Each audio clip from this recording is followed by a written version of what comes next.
디모데 후서 3장 13절하고 14절, 디모데 후서 3장 13절, 14절 두 절을 보면 그런 말씀이 기록되어 있어요.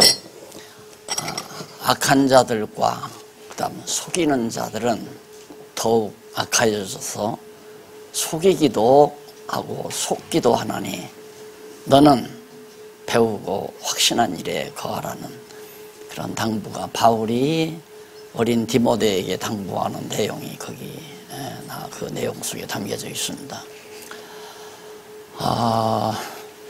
이렇게 제 인생 말년에 치열한 전쟁이 벌어질 줄은 사실 꿈에도 생각을 못했습니다. 그냥 살아왔고 하나님께서 살게 하시는 날까지 살다 하나님 곁에 간다는 생각만 했는데 은퇴를 하면서 하나님 이제는 뭔 일을 하는 것보다 하나님 하시는 일을 좀 보고 싶습니다라는 기도를 했다는 건 다 여러분들이 아시고 계십니다. 그런데 볼 수 있게 하신 게 바로 치열한 전쟁이 지금 벌어지고 있다 하는 사실입니다. 그 전쟁의 대상은 악한 자들과 속이는 자들이죠. 악한 자들과 속이는 자들. 그러니까 바울 당시에 그 악한 자들과 속이는 자들은 교권주의의 유대교 지도자들, 그러니까 사내들인 공회의 야합해서 교권을 누리면서 온갖 영화를 누리고 치부를 누리는 그 당시에 유대교 지도자들을 사도 바울이 의식하면서 이제 디모데에게 한 얘기거든요. 그래도 오늘 여기 이제 이렇게 거의 한 8, 90명 정도 모이신, 100여 명 가까이 모이신 것 같은데, 그래도 우리 전사가 전사의 숫자로, 군대의 숫자로 이기는 건 아니지만 수비라는 건 아니잖아요. 전쟁의 승패가. 그렇지만 외롭지는 않다 하는 생각입니다. 우리가 함께 힘을 모은다는 사실은. 그런데 문제는 우리 전쟁을 이길 수 있는 힘은 어디에서 나오는가 하면 확신에서 옵니다. 확신. 이게 사람이 확신이 없으면 주저하게 돼요. 주저한다는 건 벌써 힘이 없다는 얘기거든요. 근데 확신이라는 것은 힘을 동반시켜요. 그래, 사실은 저도 초기에 아시다시피 초기에 공격을 당하고 그때 포기하려고 했잖아요. 그냥 내가 원래 목사 되기 싫었는데 하나님께서 그냥 목사하지 말라는가 보다 하고 다 보따리 싸가지고 그냥 전원생활 시골로 들어가서 농사하면서 살면서 그냥 자그마한 편지글이라도 써서 세상에 내보내면서 살아야 되겠다 그러고 했는데 하나님께서 다시 일으켜 주시더라고요. 그런데 그 일어난 동기가 확신에서 온 거죠. 그 당시에 문제된 것이 이제 11조, 그 다음 성전, 금식, 이런 안식일, 이런 종류입니다. 근데 그런 것 정도는 너무 이건 성경적으로 너무 분명하다, 아니다. 그래서 이제 교단과 더불어 전쟁을 벌이려고 생각을 했고, 그래서 결국 그 전쟁에서 급기야를 하나님께서 승리케 하셔서 오늘을 볼 수 있게 됐습니다. 감회가 깊습니다만은 근래 다시 한번 종교개혁 500주년을 맞았기 때문에 그 개혁사를 잠깐 더듬어 봤어요. 더듬어 봤는데 학창시절에 조금 보고 다 망각했던 것들이 다시 되살아나면서 특히 14세기에 영국의 개혁자, 유클립이라는 그런 개혁자가 있었어요.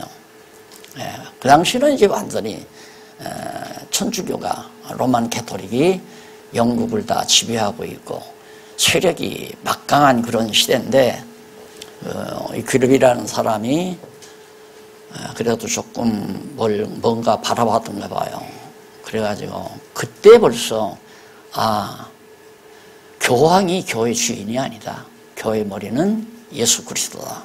그 얘기를 해요.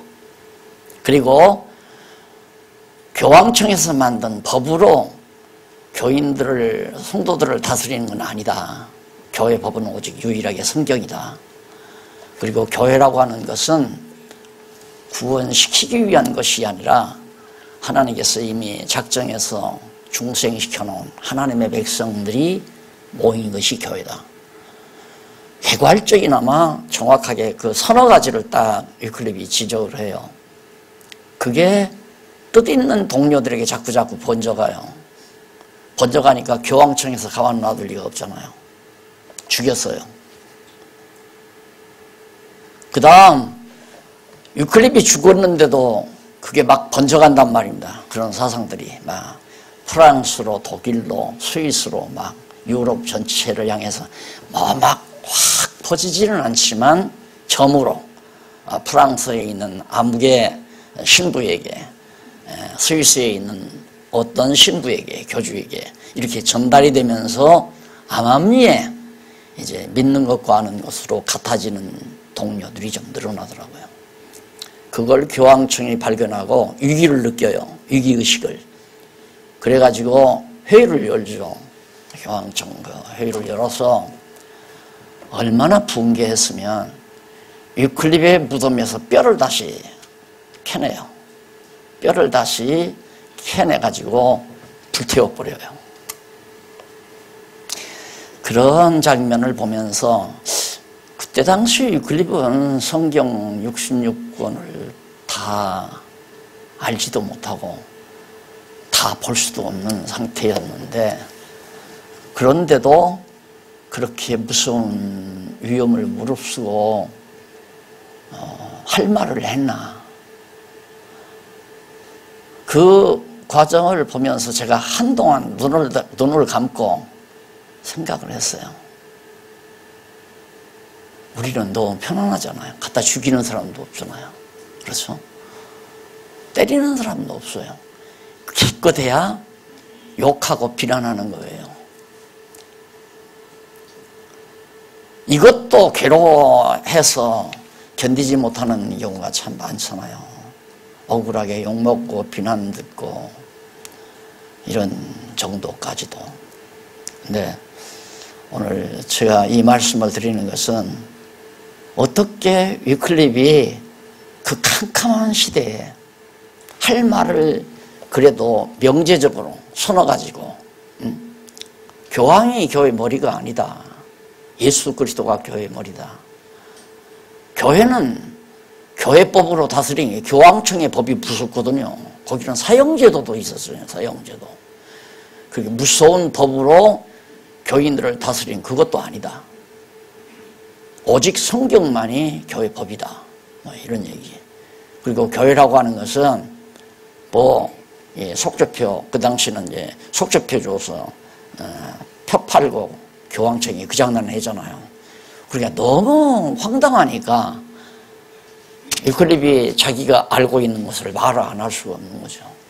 그건 위클립의 의지력이 아니라 하나님께서 위클립에게 깨닫게 하신 그 진리의 핵심이지만 주제에 불과한 거지만은 그 말을 하도록 만들었고 그 말이 지금처럼 신문이 있는 것도 아니고 텔레비 방송이 있는 것도 아니고 통신 수단이 14세기니까 좋을 수도 없잖아요. 근데 그게 이제 서로 알림해서 각 지역의 점조직처럼 그렇게 쫙 어디에 가면 어떤 동료가 있고 스위스에 가면 누구가 동료가 있고 그럼 이쪽에서 핍박하면 친구 찾아서 그러로 가서 숨어요.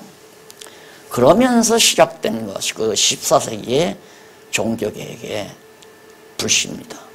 그게 이제 점점 발발해서 결국 이제 루터 때 와서 루터, 스위스의 이제 칼빈 이런 사람들이 이제 16세기에 결국에는 이제 큰 빛을 보게 되죠.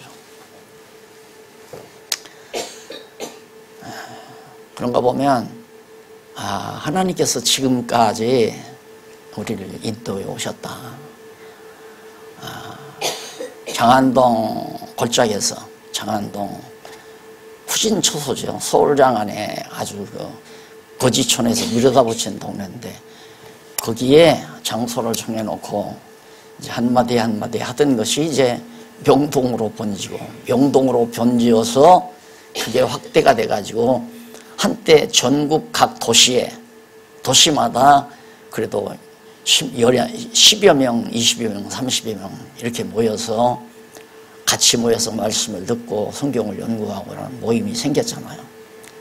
한 20여 군데가 훨씬 넘었죠. 교회만 해도 25군데가 됐으니까. 그런데 문제는 그렇게 하나님께서 역사해가는 과정에서 그래도 나를 계속해서 한국교회가 이렇게 나를 코너로 몰아가지고 도저히 밖으로 나올 수가 없도록 만들었어요. 밖에 나가면 아무도 받아주는 데가 없으니까 교대에 어느 교단도 안 받아주잖아요.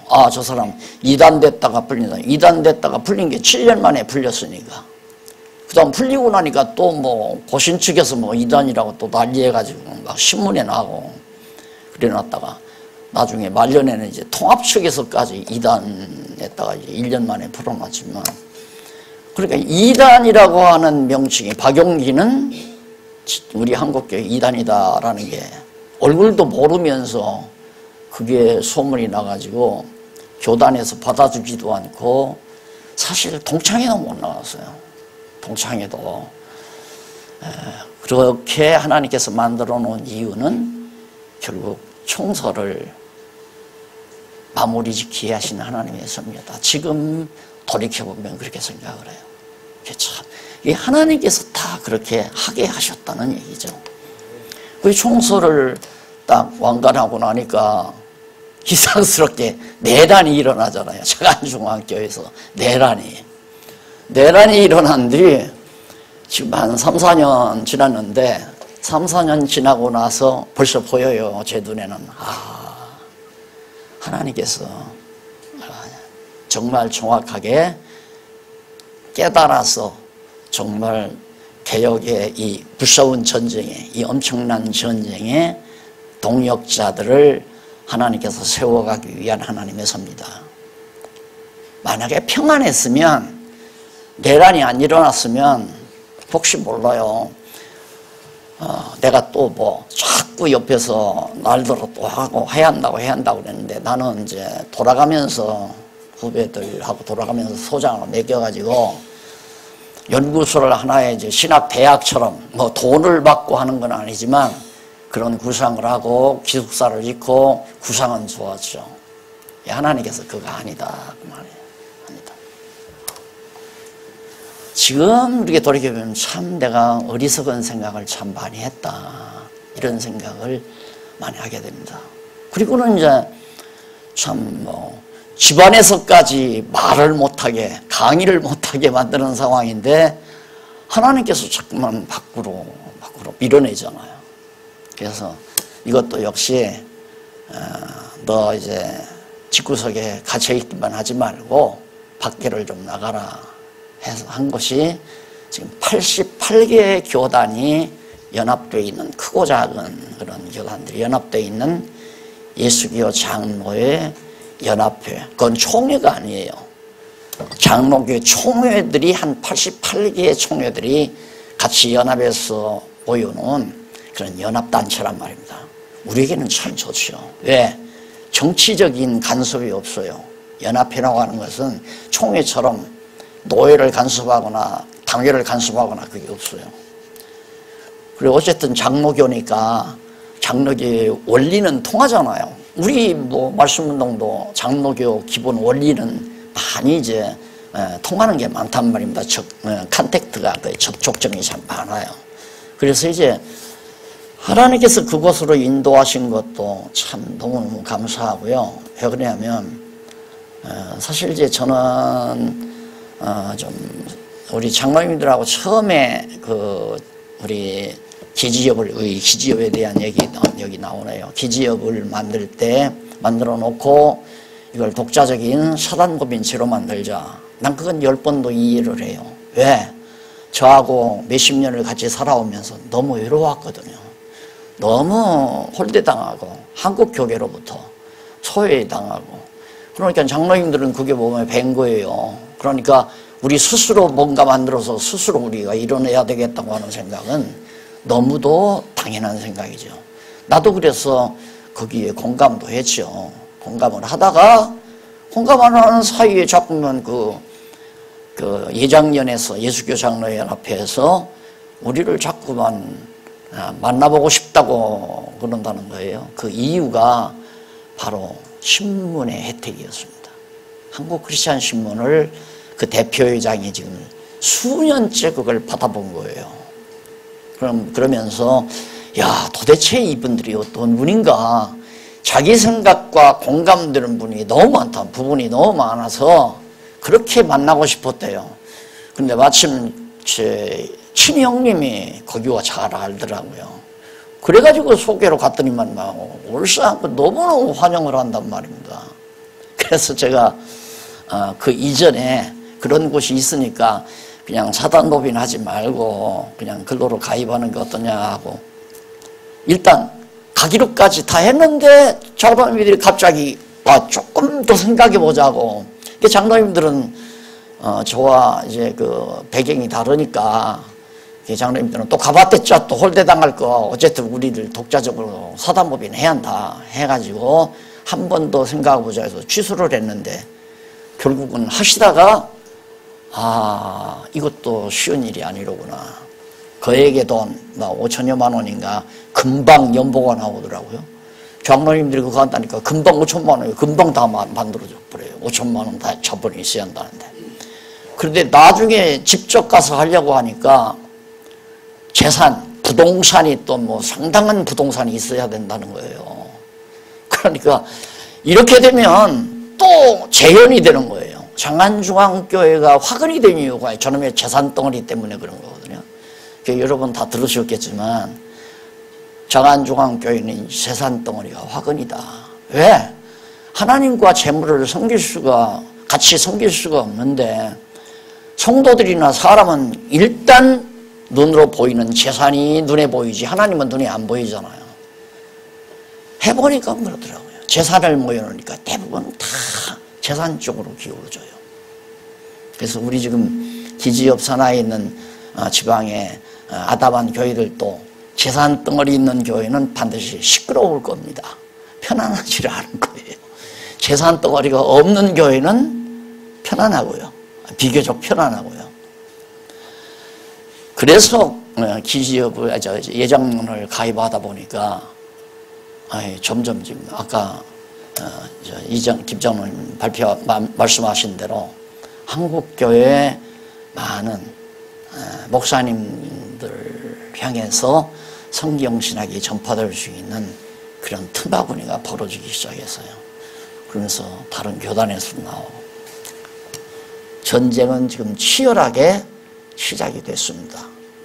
그런데 제가 문제는 뭐냐면 우리 같이 전선에서 싸워야 될 우리 동역자들이 확신이 없으면 싸우다가 포기할 수 있죠.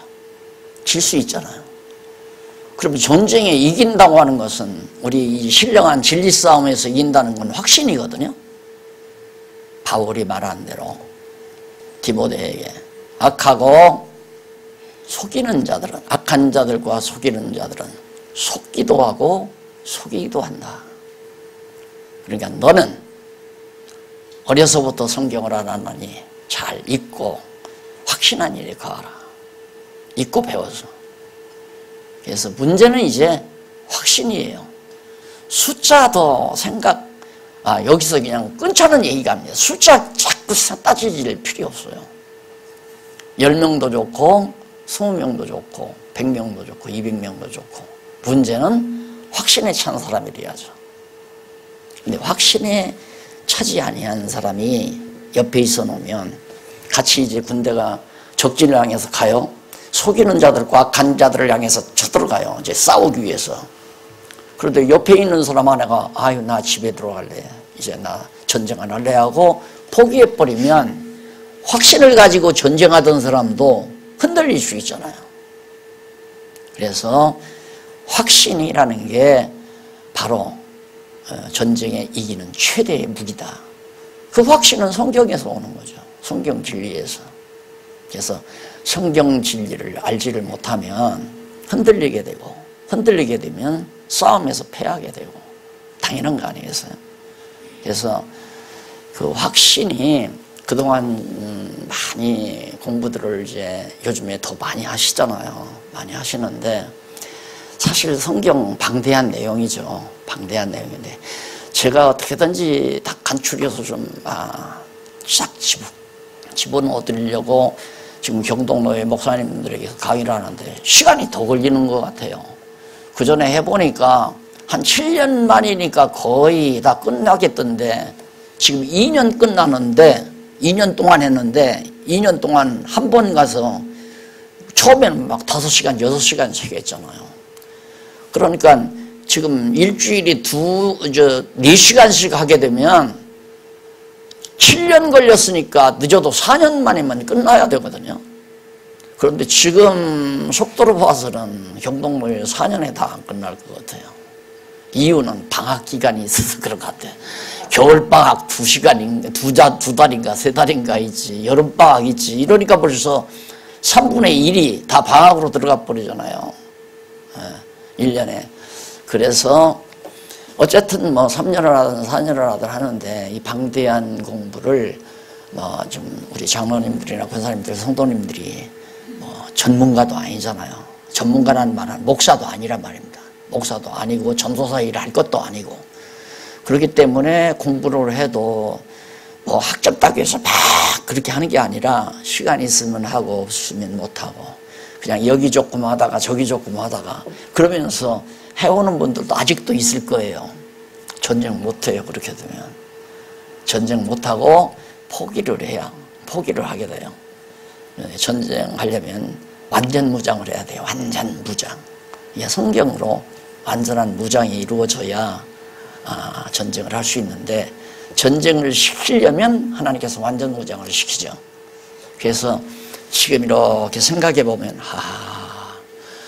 총서를 그러니까 아무리 내가 머리가 좋아도 성경을 쭉 읽으면서 연구한 것이 머릿속에 다 담아있질 않잖아요. 그러니까 지금도 교재를 보아야 내가 강의를 하지 내가 썼는데도 교재 없이는 강의를 못해요. 기억이 안 나니까. 그래서 그렇게 하나님께서 나로 하여금 정말 줄기차게 그걸 수십 년에 걸려서 다 완간하도록 하나님이 섭리하셨구나. 그러니까 일단 무기는 엄청난 무기가 요즘으로 말하면 김정은이가 만든 미사일보다도 더 강한 핵폭탄이 이제 완성됐다고 나는 그렇게 생각하거든요. 그게 내가 말한 게 아니라 MBC PD들이 한 얘기래요. 그거 뭐 1시간 강의 듣더니만 이거 한국교회 핵폭탄이라고 그러더래요. PD들이 뭘 자기들이 알아가지고. 근데 제가 봐도 핵폭탄이거든요. 근데 문제는 이걸 잘못 사용한 우리가 죽어버려요. 그러니까 이제 무기는 준비가 됐는데 무기를 사용하는 구체적인 기술이 필요하죠. 그게 훈련이란 말입니다. 훈련이.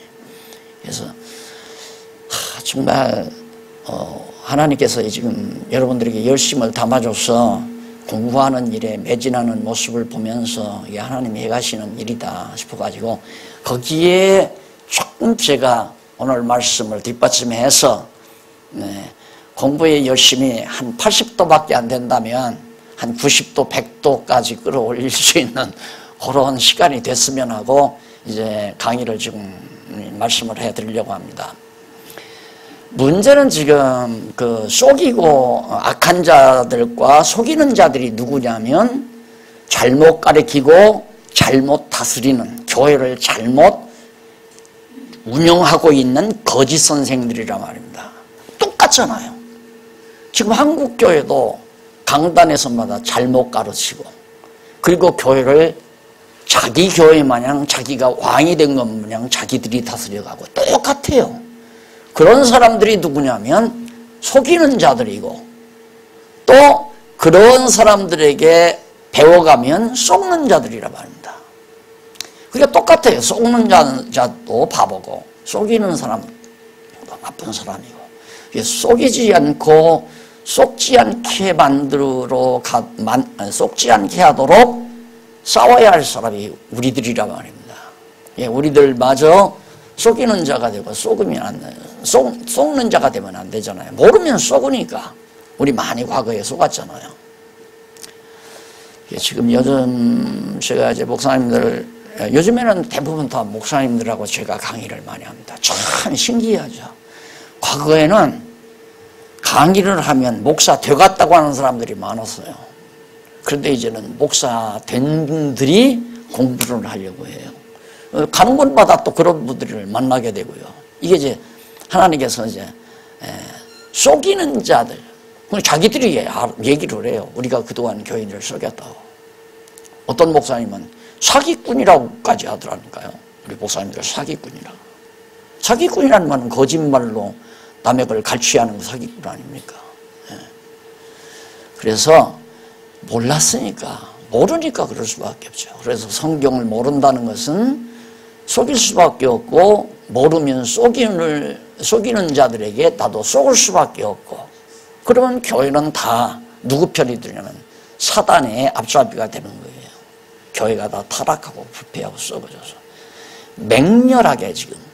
그러니까 14세기부터 시작됐던 종교개혁이 14세기, 15세기, 16세기 한 200여 년에 걸쳐서 결국 루터와 칼빈 시대에 빛을 본 건데, 시작은 14세기 시작돼가지고 완성이라기보다도 이제 공개적으로 막 확산된 것은 16세기에 종교개혁이 이제 일어나서 지금 우리가 살고 있는 시대에 500주년을 맞게 됐는데 다시 다 돌아가잖아요. 다 원위치로. 그래서 전혀 틀림없어. 전혀 다른 게 없어요. 똑같아요. 보세요. 교회 주인 목사죠. 제사장이고. 그리고 천주교에서 미사 드리듯이 오늘 또 개신교에서 예배 드리잖아요. 미사나 예배나 똑같은 거예요. 예배 드려요. 그 다음 천주교에서 법을 만들어서 교인 다스리듯이 한국교회도 인간들이, 지도자들이 모여서 교회 법 만들어서 법 지키라고 난리 아니에요.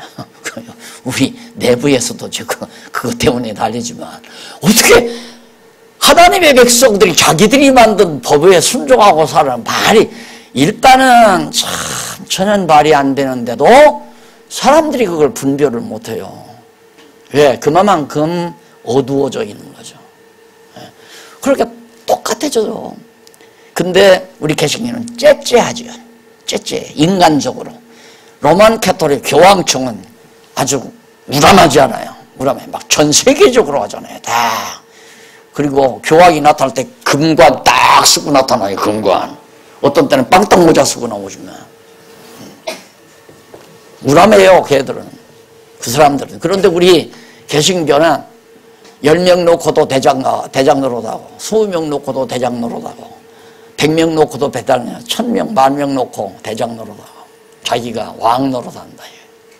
그리고 제사장 노릇하면서 하나님 앞에 거룩하게 제사 드리자고 제사행위야.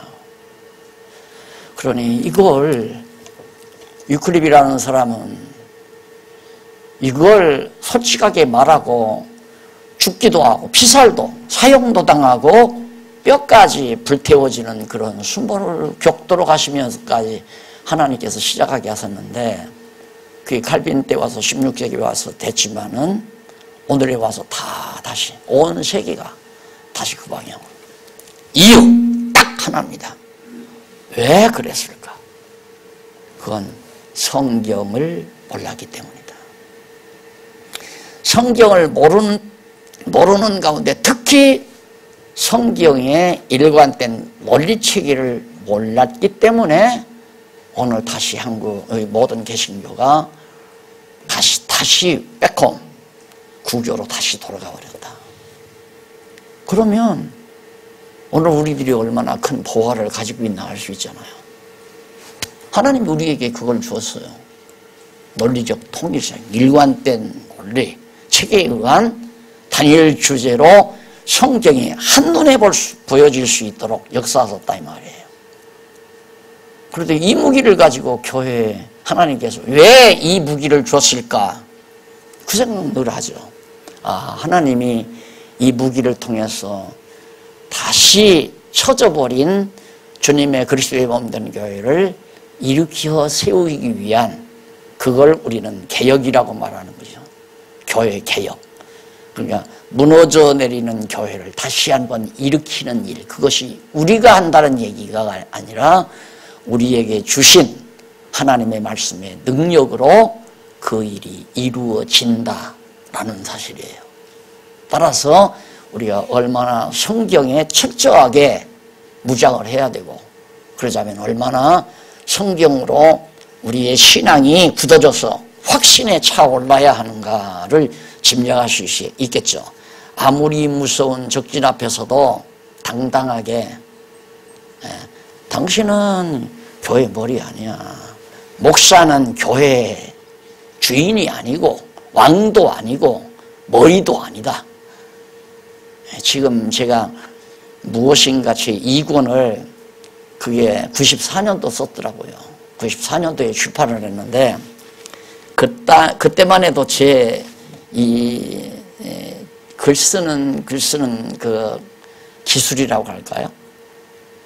그게 지금 읽어보니까 조금 자꾸 미소가 머무르죠. 아이고, 내가 왜 이렇게 썼나.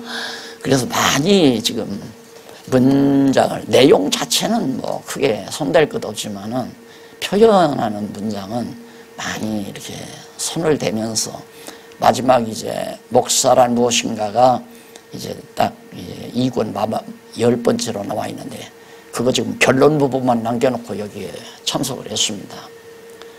너무 분명하고 확실하잖아요. 이 말을 해야 되죠. 그런데 요즘 이제 목사님들 자주 만나는데 경동 거기에서는 지금 2년 4학기째 하잖아요.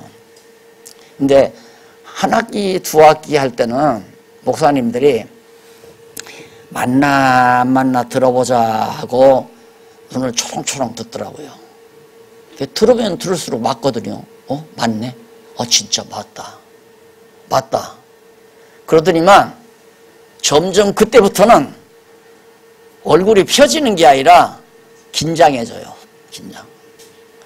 그리고 요 근래는 이제 아주 노골적으로 얼굴이 긴장해요. 그리고 나도 아주 노골적으로 얘기를 하고, 이해를 하십시오. 내가 할 말은 다 하겠습니다 하면서 내가 얘기를 하니까, 목사님들 중매쟁이지, 목사님이 신부가 아니잖아, 신랑이 아니잖아. 그런데 예수님의 신부감들 중매한다고 해가지고 왜 평생 데리고 살려고 그래? 목사는 영원한 선생이고 성도들은 영원히 제자냐. 빨리 졸업시켜서 빨리 신랑 빨리 소개해가지고 신랑한테 시집가서 잘 살게끔 하는 게 목사 일이다. 그래, 얼마나 괴로워요. 안 그래? 괴로운 거죠. 맞기는 맞는데. 얘기하다 보면 목사님 하시는 일이 맞기는 맞는 대자가 문제야. 그런데 대가 무슨 이유가 있어요. 대가 맞으면 그대로 하면 되지. 그래도 잘 들어요. 참 하나님께서 이 싸움을 이제 초기에 시키는데, 이제 거기에 쉽게 전향하고 돌이킨 목사님들은 이게 필요 없더라고요. 길고, 공부 기간이 길고 짧고가 문제가 아니더라니까. 여기 오신 목사님들 계신데요. 얼마나 바쁘지 몰라요. 여기저기. 근데 나는 굉장히 그래도 나보다도 몇백 명씩 모여놓고 가서 강의하는 줄 알았더니 전화로 해서 한 사람 약속해가지고 가서 말하고 두 사람 약속하고 그래. 그래 내가 그랬더니 여자는 꼭 둘이라 가십시오. 하나 따라가지 말라 했더니 꼭 그런데요. 여자 성도는 둘이 있으면 가고 혼자라면 하나 더 짜라고 그러겠어. 자, 그러면 오늘 우리가 성경을 지금까지 공부했으면 지금 교회 개혁에 관한 거니까 교회를 중심으로 해서 왜 그거거든. 교회를 개혁해야 되는 이유가 뭐냐? 그러면 우리가 성경 전체에 흐르는 교회에 대한 진리를 확고하게 가져야 돼요. 교회란 정말로 성경이 말하는 교회는 이거니까 그 말이죠. 왜는 성경이 말하는 교회는 이러니까 어떻게 개혁해야 되느냐? 이렇게 되도록 개혁이 되어야 된다. 답 나왔죠. 예? 그것이 제가 집필한 교회는 왜 어떻게 개혁되어야 하는가? 뭘로? 하나님의 말씀의 능력으로 개혁이 되는 거니까 하나님의 말씀의 능력으로 교회는 어떻게 개혁되어야 하는가? 박용기가 갔다는 건 아니고 오늘 우리가 힘 모아서 갔다는 것도 아니에요. 하나님께서 말씀의 능력으로 개혁되게 하시기 때문에 교회는 왜 하나님께서 세워가시는 올바른 교회는 이렇기 때문에 어떻게 개혁되어야 되냐? 이런 모습으로 개혁이 되어야 된다. 이게 이제 교회 개혁론의 처음 출발해서 전체 윤곽이에요. 그러면 그 내용을 제가 일일이 다 책대로 다 읽어가면서 정리할 필요 없이 성도님들은 제가 쭉 설명하면 정리가 될 거예요. 한번 이게 오늘 강의로 이제 다시 안 들어도 되게 하세요. 아마 이 부분에는 지난 시간에 제가 강의한 내용도 약간 나올 거예요. 강의했어도 지금 지난번에 들은 강의 기억나요? 그러면 다 잊어버렸어요. 잊어버리면 필요 없어요. 기억이 나야죠. 이게 안 잊어버리기 위해서 요약해서 딱 원리적으로 설명해 드리는 거거든요. 아, 교회란 이런 것이다. 그 말이에요. 자, 그러면 제 강의 11시에 딱 끝낼 겁니다. 11시에 끝내고 1시간 동안 질문 받고 그렇게.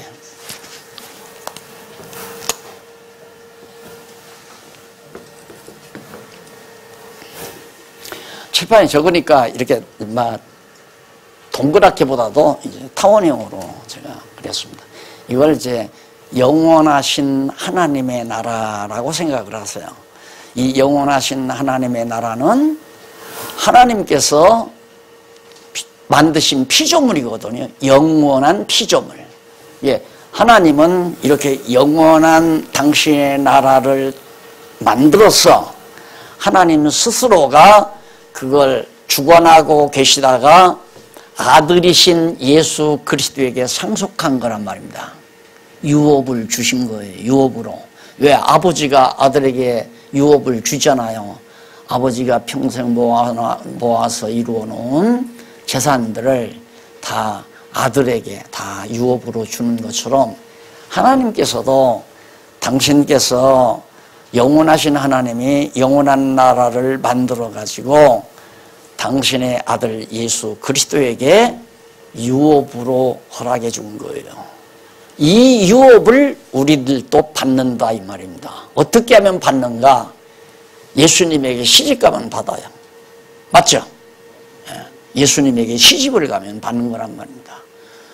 아니 가난한 집에서 외동딸로 어떻게 그냥 학교도 못 다니고 참 불쌍하게 그렇게 자랐어요. 저 해변가에서 아버지가 고기 잡아다가 그냥 그렇게 끼니 이으면서 살았는데 옛날 얘기에 나오잖아요. 동화에 왕자가 백마를 타고 왕자가 거지 행세를 하고 한번 이렇게 돌아다니다가 그 어떤 집에 들려서 그 아가씨를 만나가지고 약속을 해요. 결혼 약속을 해요. 이 성경과 비교해서 이해하시면 틀림없을 겁니다. 오늘 우리가 외딴 집에서 자라난 정말 불쌍한 소녀라고 생각하시면 돼요. 거지처럼 나타난 총각은 예수님이 인간의 몸을 입고 오신 예수님을 말하는 거고 그걸 각색해서 제가 말씀드리는 거거든요. 약속을 했어요. 혼인 약속을 하고 떠났어요. 그런데 어머니가 병들어 돌아가시고 아버지도 이제는 고기나 끌어 못 나가요. 병들어 돌아가시게 됐어요. 그러니까 아버지는 얼마나 애동딸 놓고 걱정을 했겠어요. 그러니까 애동딸들아, 얘야, 너 그 총각 기다리지 말고 나 살아있을 때 저 건너편에 있는 총각에게 시집가거라. 아니에요. 난 끝까지 기다려볼 거예요. 아니나 다를까 백마를 타고 터벅터벅 나타나요. 데려갔잖아요. 왕자의 아내가 됐으면 결국은 나라를 다 같이 유산으로 받는 거나 같은 거죠. 똑같은 거예요. 자, 그런데 이렇게 하나님께서 지어놓으신 하나님의 나라를 이제 정말로 유혹으로 주기 위해서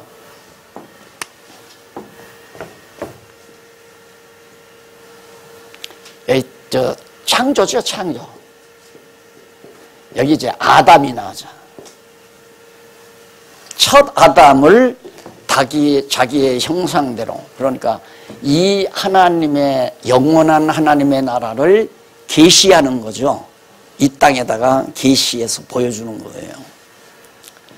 아담을 창조해가지고 생육하고 번성해서 에덴 동산 만들어서 다 이건 네가 다스려라. 하나님이 지어놓으신 다 모든 것 다스려라. 아담이 그 언약을 받았는데 그 언약 받기 전에 하와하고 결혼을 하잖아요. 하와를 아담의 뼈를 빼서 만들잖아요. 만들어서 하나님께서 주례자가 돼요. 하나님이 주례를 해서 아담에게다 가까이 데리라니까 아담이 고백하기를 내 뼈 중에 뼈요 내 살 중에 살이로다 하고 끌어안는 거죠. 한 몸이 되어버렸어요. 그것이 바로 에덴 교회, 에덴의 교회. 그러니까 이 에덴 교회는 머리된 남편인 아담하고 아내인 하와하고 한 몸이 이루어져서 교회가 된 거예요. 그러니까 이건 아주 계시 세계에서는 가장 질이 높은 신령한 교회죠. 계시 세계에서는 이 영원한 하나님의 나라는 아니지만 영원한 하나님의 나라를 가장 농도 짙게 계시한 것이 에덴의 교회란 말입니다. 그러면 이 머리된 이 에덴 가정에 아담의 가정에 호주가 됐잖아요. 아담이. 그러니까 이 동양의 이 호주 제도라고 하는 것은 상당히 성경을 이해하는 데 도움은 됐어요. 그렇다고 해서 내가 남녀 차별을 정당화하려는 말은 아니에요. 계시적 차원에서 볼 때 가정의 주인을 남자로 정했다고 하는 것은 성경을 이해하는 데 상당히 도움을 주는 하나의 좋은 그런 제도였다. 그런 얘기죠. 그렇다고 해서 오늘 당장 박 목사님이 남자 말 잘 들으라고 했잖아. 그러시면 안 돼요. 그 얘기하자는 게 아니고 아담이 자기가 정말 사랑하는 아내 하와를 갖다가 떠나지 말고 하와 곁에 있었어야 돼요. 그런데 아담이 하와를 떠나서 다른 데 가 있는 동안 하와 혼자 있을 때 뱀이 오잖아요. 뱀이 와서 유혹을 합니다. 하와를 유혹을 해요. 그 하와가 유혹을 당해가지고 넘어가 버렸어요. 그러니까 그건 무엇과 같으냐면 우리가 그리스도를 머리로 하지 아니하면 우리는 세상 모든 것에 유혹당하고 만다. 돈덩어리에 유혹당하고 명예에 유혹당하고 내 모든 욕망에 유혹을 당하고 그리스도를 머리로 하지 아니하면 그 뱀에게 유혹당해서 먹고 보니까 막 눈이 밝아지거든요. 과거엔 눈이 어두웠어요. 그럼 이때는 장님으로 만들었나? 장님이 아니라 진짜 보아야 될 신령한 것을 본 거죠. 보지 말아야 될 육신의 것을 보지 말아야 되고 보아야 될 신령한 하나님을 보아야 되고 신령한 일을 보아야 될 수 있는 그런 눈을 가지고 살도록 하나님이 그렇게 지어놓은 거란 말입니다. 그런데 선악을 아는 과일을 먹고 나니까 눈이 밝아져 버렸잖아요. 그게 너무 좋단 말입니다. 자기 욕심을 채릴 수 있는 모든 것들이 막 눈에 보이고 너무너무 좋잖아요. 그러니까 남편을 꼬셔서요. 남편도 넘어갔어요. 하와와 아담이 같이 먹고 어떻게? 세속적인 것을 바라보는 눈은, 육신적인 것을 바라보는 눈은 밝아졌는데 신령한 하나님과 하나님이 하시는 신령한 일들은 볼 수 없는, 마치 뭐와 같으냐면 오늘 우리들은 하나님의 귀한 말씀, 신령한 말씀을 눈으로 보고 깨닫지만 밖에 사람들은 못 깨닫잖아요. 무슨 소리인지도 알지도 못하고 읽으면 머리만 아프고 읽을 마음도 없고 전혀 다르단 말입니다. 그러면 우리가 성경을 볼 때 눈으로 글자 본 게 아니잖아요. 눈으로 글자만 봐온 것이 지난 종교개혁 500년 이후 계속 학자들이 한 짓이란 말입니다. 그 학자들이 특히 그 종교개혁 그 당시부터 이제 세워진 것이 이제 영국의 옥스포드라든가 예일이라든가 미국의 청교도 그들이 가가지고 세운 게 이제 하버드, 그 다음 프린스턴 같은 이런 세계적인 불지의 대학들, 지금 현재로 보아서 이 대학들에 몸담아 있는 학자들이 전부 글자는 보았지만은 글자 이면에, 글자로 표현된 문구 이면에 나타나는 의미는 못 봤다 이 말이죠. 그런데 우리들이 의미를 봤잖아요. 그게 의미 분석 성경 개론이란 말입니다. 성경 66권 글자로 표현된 그 문맥 속에, 문장 속에 보이지 않는 뜻을 우리들이 찾아낸 거란 말입니다. 그 보화를 우리가 간직하고 있는 거예요. 아담이 그만큼 변한 거예요.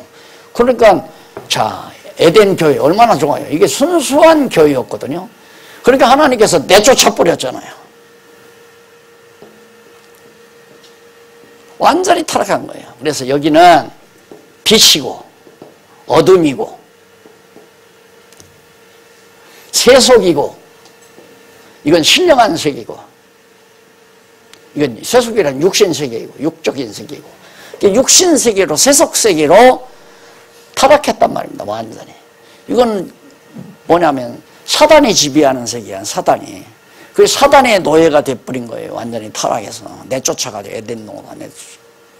그러니까 다 죽을 수밖에 없잖아요. 죽어버린, 영적으로 죽어버린 인간들 가운데서 하나님께서 거기서 이제 남겨놓아요. 살려놓아요. 그 살려놓은 것이 바로 노아 아니에요, 노아. 그럼 여기는 내가 지난번 말씀드린 대로 부부가정, 신랑과 아내 둘만으로 이루어진 가정. 오늘 여기 물어보는데 어저께 권사님들 가운데 가정교회에 대한 문제 물었더라고요. 기지업에 대한 문제고. 강의 잘 들으면 해답 다 나와요. 잘 들으면. 이거 뭐예요? 이건 부부교회죠. 자식도 없는 부부교회야. 그러나 자식은 없지만은 남편과 아내가 만났으니까 자식은 있는 거나 같죠. 예? 남편 아담의 허리 속에 다 씨앗이 있으니까 밭에다가 뿌리면 씨앗 다 나잖아요. 시간 문제란 말입니다, 자식은. 그런데 내쫓겨가지고 그냥 생육하고 번성을 잔뜩 했는데 전부 어두운 자식들만, 육체에 속한 자식들만 다 나와버렸다 이 말입니다. 다 죽은 자들이죠. 영적으로 죽어버린 자들. 그러면 하나님께서는 아담과 언약을 했는데 그 언약해놓고 타락했다고 죽여버리고 끝나시면 하나님의 신실성이 무너져 버리잖아요. 그러니까 하나님께서는 그 신실성을 유지하기 위해서 바로 신령한 한 가정을 은혜로 다 덮어가지고 의인을 만들어서 신령한 가정, 그게 가정교회를 세운 거예요. 그게 노아 가정이죠. 그래서 배를 지어가지고, 여기는 물속. 이 미친 물속. 물속에 들어가면 이거 다 죽어버리잖아요. 이 물에서 올라왔잖아요, 노아는. 이렇게 올라왔단 말입니다. 그게 살려놓아요, 배 타고. 그래서 노아 가정이 살려져가지고 노아 가정교회가 이루어진 겁니다. 그러니까 아직 자식이 없으면 부부 결혼했어도 교회예요. 이제 거기 그리스도 예수 그리스도를 모셨으면 교회란 말입니다. 또 자녀들을 낳아서 아버지 어머니 그다음 자녀들 이렇게 살면 거기에 예수 그리스도를 주인으로 모시면 머리로 모시면 가정교회예요. 그런데 우리는 교회라고 하는 그런 고정관념이 뭐냐면 이 속이는 자들과 악한 자들과 속이는 자들이 속여먹기 위해서 만들어 놓은 모든 체계나 제도 자체에 의한 것을 교회라고 머릿속에다 각인시켜 놓고 있는 거예요. 저게 교회다. 차 타고 가다가도 나도 그런 착각을 많이 해요. 저는 저기도 교회가 있네요. 뭐 뾰족하게 십자가 세워놓고 이렇게 집 해놓으면 그게 교회라고. 나도 언급결에 그 얘기를 하래. 저기 교회가 있네요. 그게 교회가 아니잖아요.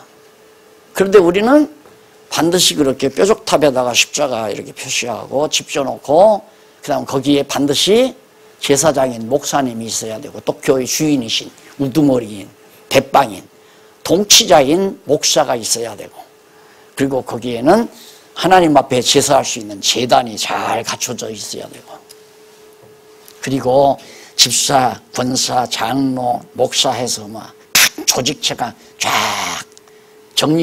정리돼서 목사의 명령하에 교회 법을 따라서 일사차기로 쫙 움직여주는 그리고 돈 내라면 돈 내고 옷 가져라면 못 가지고 이렇게 복종하고 순종하는 사람들이 무리를 이루어 놓은 것이 교회라고 지금 우리 뇌리에 딱 다 각인이 됐단 말입니다. 그런데 그게 교회가 나는 그게 교회가 아니라는 말이거든요. 솔직히 그게 교회가 아니다. 아니 그게 교회가 아니잖아요. 이게 교회였고 또 노아 배 타고 있는 노아 가정이 그게 노아 가정교회란 말입니다. 그런데 아니 아파트 있지 아니면 단독주택 있지 남편 있지 자기 있지 또 아내 있지 자기 있지 딸도 있고 아들도 있고 그런데 어떻게 왜 교회를 못해요? 왜 교회가 안 되느냐? 그리스도를 모시지 않았으니까. 그럼 그리스도를 모시지 않았단 말은 아니 장로님을 초대하면 장로님이 딱 약속된 시간에 아니면 목사를 초대했던 목사가 약속된 시간에 집으로 오면 좋지만 부활을 승천하신 예수님은 암만 초대해도 안 오잖아요. 그게 답답한 거지. 그런데 초대 예수 그리스도를 가정의 주인으로 머리로 모신다고 하는 것은 뭘로 증거가 되느냐면 예수 그리스도께서 이 땅에 계실 때 말씀을 해도 제자들이 못 깨달았죠. 딱 가르쳤어도. 이게 사도 요한은 말하기를 요한복음을 기록하면서 예수님이 이 지상에서 행한 일을 다 기록한다면 보관할 곳이 모자란다 이거예요. 너무 많아서. 그렇게 예수님이 많은 말씀을 했어도 못 깨달았다 이 말입니다. 그러니까 예수님이 내가 가서 너희들이 내가 하나님의 나라 이 영원한 이 하나님 나라에 대한 얘기를 하면 못 알아듣는다.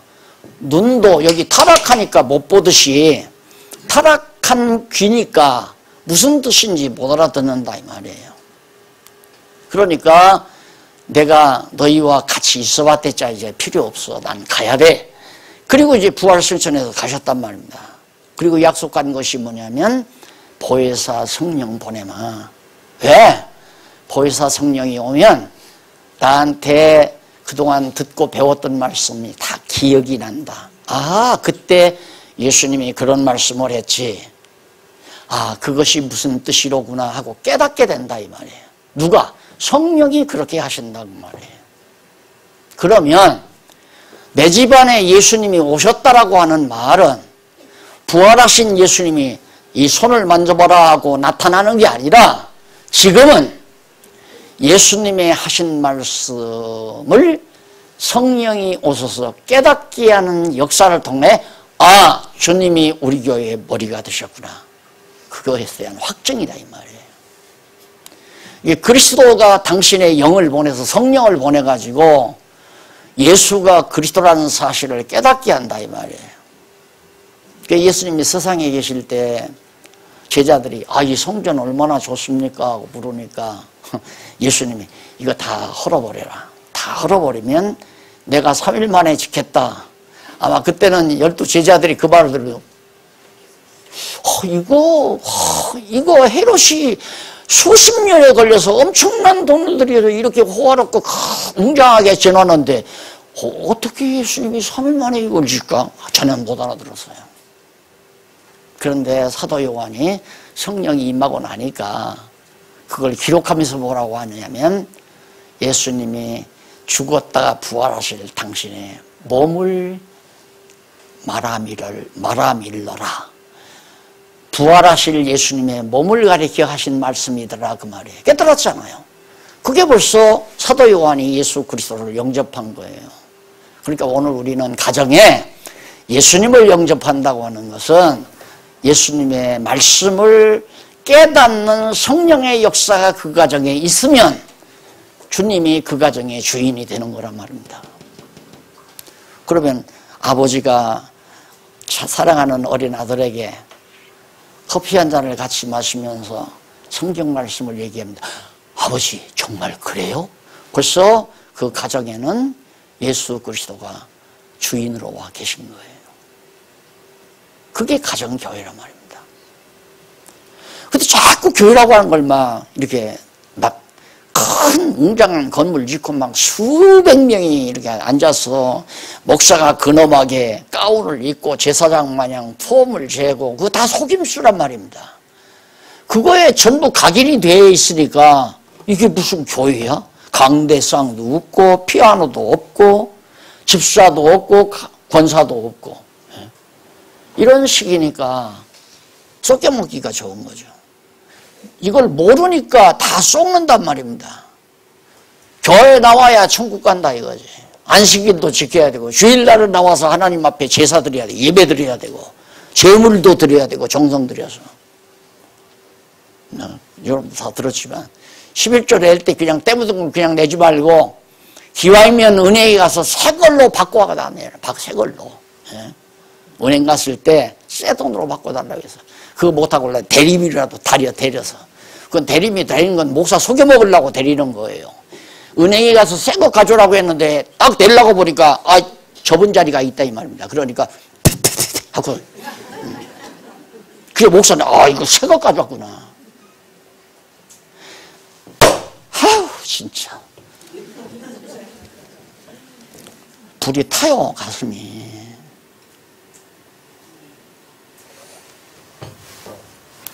이렇게 순수하고 분명한 교회인데 가정교회인데 이것도 가정교회 이게 이제 이 노아 가정은 오늘 우리들의 가정보다도 훨씬 질이 낮은 거예요. 이건 모형이에요 모형. 근데 우리들의 가정교회는 실제예요 실제. 전 진짜 예수 그리스도의 여기 우리 가정에 와서 성경을 깨닫게 하는 역사를 하잖아요. 아버지가 아들에게 가리키는 말이 아들이 깨닫고 아버지 성경이 정말 그래요? 정말 하나님이 살아계시네요? 이러면 벌써 이 가정교회가 튼튼하고 견고한 거란 말입니다. 이게 이것과는 달라요. 여기서는 물속에서 구원하는 거죠. 우리는 여기서는 물속이지만 우리는 죄 중에서 죄 가운데서 우리를 구원해요. 그러니까 이건 죄, 물 아니면 어둠 이건 여기가 세속이 아니고 바꿔서 이렇게 썼는데도 왜 가만히 있어요. 이게 지금 전 세계로 다 나가는데 이건 또 쓴다. 영 이건 육신으로부터 우리를 구원하고 어둠으로부터 구원하고 노아는 물속에서 구원하고 우리는 죄 중에서 구원하고 이게 진짜 교회라고 한다. 진짜 가정교회. 여기 지금 그냥 어떤 데서 아무도 없는 데서 근데 내가 볼 때는 나 어렸을 때 보면 산 넘어 산 두서너 개 넘어가서 사경이를 한다면 저녁 일찍 먹고 막 거기 비지땀을 흘리면서 가요. 거기까지 집신 신고. 그래서 거기 가서 성경 공부하고 밤에 또 와요. 그러면서 어린 시절 교회들이 다 그냥 아버지도 그렇게 다 하면서 신앙생활했고. 근데 지금은 여기도 뭐 포항서 여기 오는데 3시간 가까이 걸렸다고 하더라고요. 혼돈하죠. 3시간이면 서울도 복잡한 데 가면 서울서 이쪽에서 이쪽 가려면 3시간 거의 걸려요.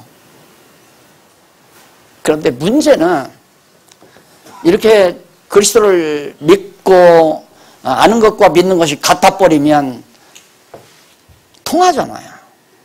통하니까 전화라도 한번 해보고 싶고 얼굴이라도 같이 한번 보고 싶고 차라도 한 자리에서 마시고 싶고 식사라도 한번 같이 하고 싶고 안 그러면 한 방에서 잠이라도 남녀가 자는 건 아니지만 성도들끼리 한 방에서 잠이라도 자보고 싶고 친하니까 그게 바로 이거라고 합니다. 이 기지협이 나는 1년에 한 번 정도 모이는 줄 알았더니 점점 발전하더라고요. 2번 모이들만 3번 모여. 지금 아마 오늘 보니까 한 8번 1년에 모일 것 같아요. 이게 바로 가정교회들이 아니면 가정 몇 분 가까이 사는 사람들은 자주자주 일주일에 한 번 모일 수도 있고 안 그러면 한 달에 한 번 모일 수도 있고 안 그러면 1년에 우리처럼 1년에 다 머니까 2-3시간 여기서 해도 2-3시간 나 걸리니까 아마 태백에서는 조금 더 걸릴 거예요. 더 걸리는 모르지만 그러니까 자주는 못 모여도 1년에 2-3번이라도 이렇게 만나는 이게 교회라는 거예요. 하나의 교회. 이건 가정교회고 이건 부부교회고. 자 이렇게 해서 노아를 이제 딱 홍수에서 구해냈는데 노아 가정이 셈, 함, 야베, 셈, 함, 야베 이렇게 나오잖아요. 야베. 이들이 다 생육하고 번성한다고 약속을 해요.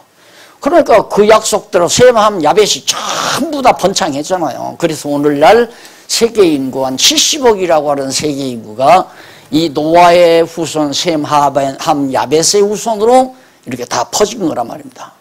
그러면 하나님이 노아에게 언약했다고 해서 이 사람들 다 구원하는가? 그건 아니다 이 말이에요. 거기서 택한 백성 골라야 하잖아요. 근데 하필이면 거기서 셈의 자손만 하나님께서 골라내요. 그래서 셈의 후손에서 어떻게? 여기는 이제 노아 가정인데 여기는 민족 가정, 민족교회, 이스라엘 민족교회. 셈의 후손에서 아브라함을 하나 택해요. 택해서 아브라함으로 하여금 너는 생육하고 번성하는데 하늘의 별과 바닷가의 모래알처럼 창대하다. 막 번창한다. 그리고 가나안 땅을 너희들이 살 수 있는 터전으로 내가 주마. 그리고 너희들을 다스릴 수 있는 왕도 내가 다스리게 해주마. 왕을 주어서.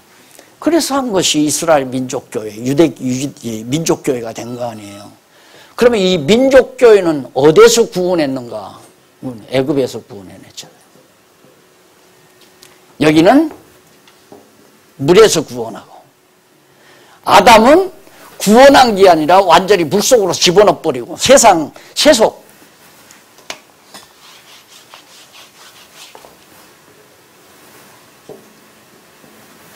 육신의 세계인 세속으로 어두운 세상으로 사단이 지배하는 어두운 세상으로 아담이 추락한 거란 말입니다. 타락해가지고. 근데 그 가운데서 다 아담의 사탄의 지배를 받으니까 온 인류가 다 폐귀할 수밖에 없죠.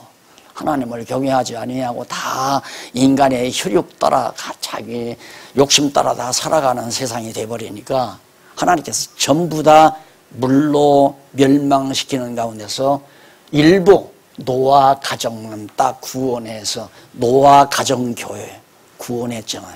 이게 교회란 뭐냐? 구원받은 자들의 모임, 그게 교회다 이 말이에요. 교회가 많은 사람을 구원시키는 것이 아니라 하나님께서 구원해서 주님의 몸을 이루게, 주님의 몸 된 신부가 되게 한다. 그러니까 하와를 만들어서 아담과 한 몸 이루어 아담의 교회, 에덴 교회를 세우듯이 여기도 하나님께서 노아 가정을 물속에서 구원해서 하나님의 백성으로 삼았다.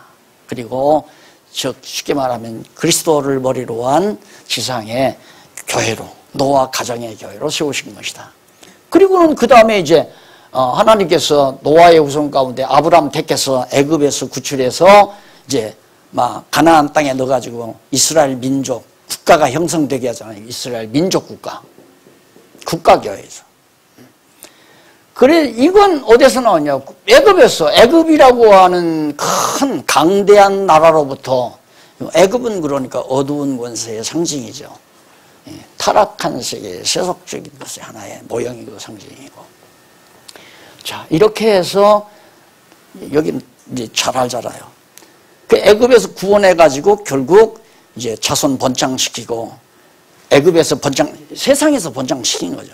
번창시켰다가 거기서 애굽에서 나와가지고 광야에서 거듭나게 하잖아요. 이제 아브라함의 자손들은 애굽에서 번창한 자손들은 다 죽고 광야에서 다시 태어난 자들로 가나안 땅에 들어가 이제 민족 국가를 이루어서 국가교회가 형성이 되는 거란 말입니다. 자, 이렇게 해서 나중에는 애굽에서 구원해냈지만 마지막 여기 조금 더 이스라엘 민족 국가가 이어지게 되면 거기서 이제 바벨론에서 구원해요. 제국에서 점점 강해지죠. 제국, 큰 세상 권력으로서 최강의 제국으로부터 이스라엘 민족을 가장 약하게 만들어가지고 이스라엘 민족이 바벨론 포로 가서 70년 동안 종살이하면서 아주 나약해져 버렸잖아요. 왕족도 이제 끊어질락 말락 꺼져가는 등불처럼 되어졌단 말이에요. 유다지파 자손들도. 그러니까 혹하고 등불 꺼져버리면 끝나요. 꺼져가는 등불 하나님께서 다시 일으키시고 꺾어진 갈대, 바람에 일단 갈대가 꺾어지면 일어날 수가 없잖아요. 그냥 꺾어진 대로 말라 죽어버리지. 근데 꺾어진 갈대, 꺾어질 수밖에 없는 갈대를 일으킨 게 아니라 이미 꺾어진 갈대를 하나님께서 일으킨.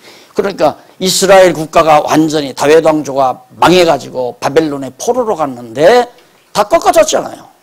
꺼져가고 있고. 왜? 꺼져가는 것은 백성들이 아직 살아갔으니까 꺼져가는 거고 왕조는 이미 꺾어져 버린 거고. 그래서 꺼져가는 등불 끄지 않고 꺾어진 갈대마저 확 꺾어져 버리지 않는다. 이렇게 세워서 다시 한다듯이 거기서 구출해서 민족 국가교회. 이제 교회라는 게 여기까지만, 이게 이제 여기까지가 모형이거든요. 이게 이제 구약이니까. 이게 구약 시대 아니에요? 이건 전부가 모형이에요, 모형.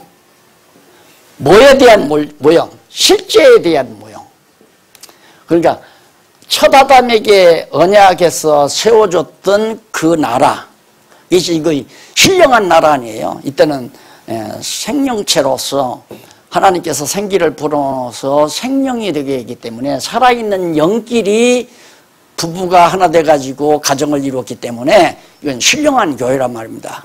이게 이 영원한 하나님의 나라를 계시하는 가장 농도가 짙고 그 다음 그 내용이 아주 가장 수준이 높은 그런 교회, 신령한 교회가 아담의 기준인데 이 교회가 타락해버렸으니까 그 첫 아담에게 언약한 대로 둘째 아담 예수님을 통해서 세워지는 교회가 지금 이 지상교회, 우리들이 세워가는 교회란 말입니다. 이건 그런 거 모형이에요. 이건 전부가 다. 여기는 이제 실제 교회에 대한 교회지만은, 이건 첫 아담이지만, 오늘 우리는 예수 둘째 아담이 우리의 신랑이고, 우리 모두가 다 예수의 신부로서 교회를 이루는 신령한 교회. 자, 그러면, 문제는 그겁니다. 아담도 이렇게 다 만들어 주신 분이 하나님이시고 또 그 다음 하나님이 지어놓으시고 아담에게 다 지배하라고 그랬죠. 그럼 마찬가지예요. 여기도 예수님이 둘째 아담 예수님이 오셔서 이제 주님의 몸 된 교회를 누가 세우겠는가? 영원하신 하나님이 이 영원한 나라를 예수 아들이신 예수 그리스도에게 유업으로 주실 그 나라를 여기서 실제로 계시해 주는 것이다. 그러니까 여기는 모형이지만 이제는 이건 실제 교회다. 그러니까 우리가 이 땅 위에 교회를 순수하게만 잘 세우면 천국과 아주 방불할 수 있다 이 말이에요. 그러면 뭐냐? 우리의 육체의 욕심이 비중이 작으면 작을수록 영의 비중이 크잖아요. 그건 알죠. 그게 바로 그림으로 표시하자면 우리는 다 죄인이에요. 죄에 속했어요. 여기 죄 중에. 죄 가운데 처해 있단 말입니다. 그런데 이 죄 가운데 처한 우리를 누가? 예수님이 당신의 피 흘려 제물이 되셔서 우리를 이렇게 구원해내잖아요. 이렇게. 이게 바로 교회란 말입니다. 그러면 이 죄 중에서 구원받을 자가 이미 영원한 하나님의 나라에서 이미 확정이 돼 있잖아요. 영원한 나라를 지금 계시하는 거니까. 그러니까 내가 지금 여기서 예수를 그리스도로 믿고 하나님을 여호와로 경외하는 믿음이 있다는 것은 내가 영원전 하나님이 지어놓으신 영원한 나라 백성이구나. 의심할 필요 없어요. 의심할 필요 없단 말입니다. 그럼 이 영원한 하나님의 나라를 계시하는 실제 교회가 지금 우리를 통해서 세워가시는 하나님의 나라니까. 다만 여기에서 문제가 되는 건 뭐냐면 아직 우리에게는 아담이 보지 말아야 될 걸 보고 보아야 될 것을 못 보도록 이렇게 타락한, 세속으로 타락한 그런 모습처럼 우리에게는 아직도 이 죄 중에 속한 부분이 이렇게 구원하려면 완전히 이렇게 구원해야 돼. 이렇게 완전히 이걸 벗어나야죠. 이걸 다 벗어나야 되는데 요만큼만 벗어났다 이거예요. 그러면 10분의 3은 건져졌는데 10분의 4는 건져졌는데 10분의 6은 아직 죄 중에 매여 있잖아요. 그래서 하나님의 백성이고 예수님의 신부라면서도 때로는 못된 학교 다닐 때 눈독 들였던 옛날 남자 자꾸 생각을 하고 그러듯이 이 못된 생각을 한다 이 말입니다. 우리가 지금 현재. 그러면 어떻게 하면 자꾸 이게 신령한 교회가 어떻게 하면 자꾸 커가는가? 다른 거 없어요. 밥 잘 먹으면 잘 커요. 밥 잘 먹고 잠 잘 자고 짜증 안 부리고 마음이 편안하고 이럴 때는 내가 여손자 하나 자랑을 해야죠. 이 제가 2년 동안 나갔다 오더니만 키가 부쩍 커버렸어요. 내가 그래서 클 수밖에 없다. 학교 와서 애들하고 서로 싸우고 이런 것도 없고 잘 먹고 잠 잘 자고 기쁘고 즐겁게 하루하루 보내니까 안 클 리가 있어요? 우리도 마찬가지예요. 우리가 어떻게 해야 교회가 커가는가? 하나님만 말씀 잘 먹어야 돼요. 그렇죠? 성경 말씀 자꾸 먹어야 돼요. 신령한 양식이니까. 이걸 먹어야 우리가 자라난다 이 말. 가정교회도 크고 여기도 이제 이 신령한 참교회, 실제 교회도 가정교회가 있으니까 아까 말한 대로 가정 단위로 주면 가정교회, 2가정이 모이면 이제 그것도 이제 하나의 지역교회로 5가정이 모여도 그다음 그 주변에 숫자가 많으면 뭐 100명도 모일 수 있고 200명도 모일 수 있고. 그런데 그 모일 때 100명, 200명, 300명 모일 때 순수하게 정말 이런 교회 개념으로 키워야지 그냥 전통적인 교회 모습으로 근대적인 교회 모습으로 성장시키면 교인 100명 내지 200명 되면 끝난다. 순수성은 없어져 버린다 이 말이에요. 왜? 거기는 끊임없이 우두머리가 되고자 하는 사람이 계속 나오게 돼 있어요. 우두머리가. 그럼 교회에서 우두머리가 된다는 건 뭔가? 일단 우두머리는 목사가 있는데 목사를 넘어설 수는 없잖아요. 지금 목사가 얼마나 권한이 당당한데요. 그냥 목사가 요즘에는 강단에서 아무개장로 내일부터 시구하지 마 하면 끝난다니까. 법도 그렇게는 인정을 안 하는데 지금 현재 그렇게 하고 있어요. 아무개장로 아무개장 다음 시간부터 절대 대표기도 하지 마시오 하면 못하는 거예요. 그러면 목사에게 인정받아야만이 교회에서 이거 아니에요. 그럼 목사에게 인정받으려면 목사에게 상납을 많이 해야 돼. 명절 때고 목사님 생일 때고 무슨 기념일이고 상납을 많이 해야 돼요. 상납도 그냥 시시하게 아이고 저 귀찮게 아이고 저 또 쓰레기만 많이 나오겠구만 이런 거 하면 안 돼요. 갈비자. 안 그러면 현찰, 수표 봉투에다 넣어서. 그래서 목사는 뜬금없는 돈 조심해야 돼요. 과에 넘치는 어떤 뭐랄까 그러니까 후원이죠. 후원.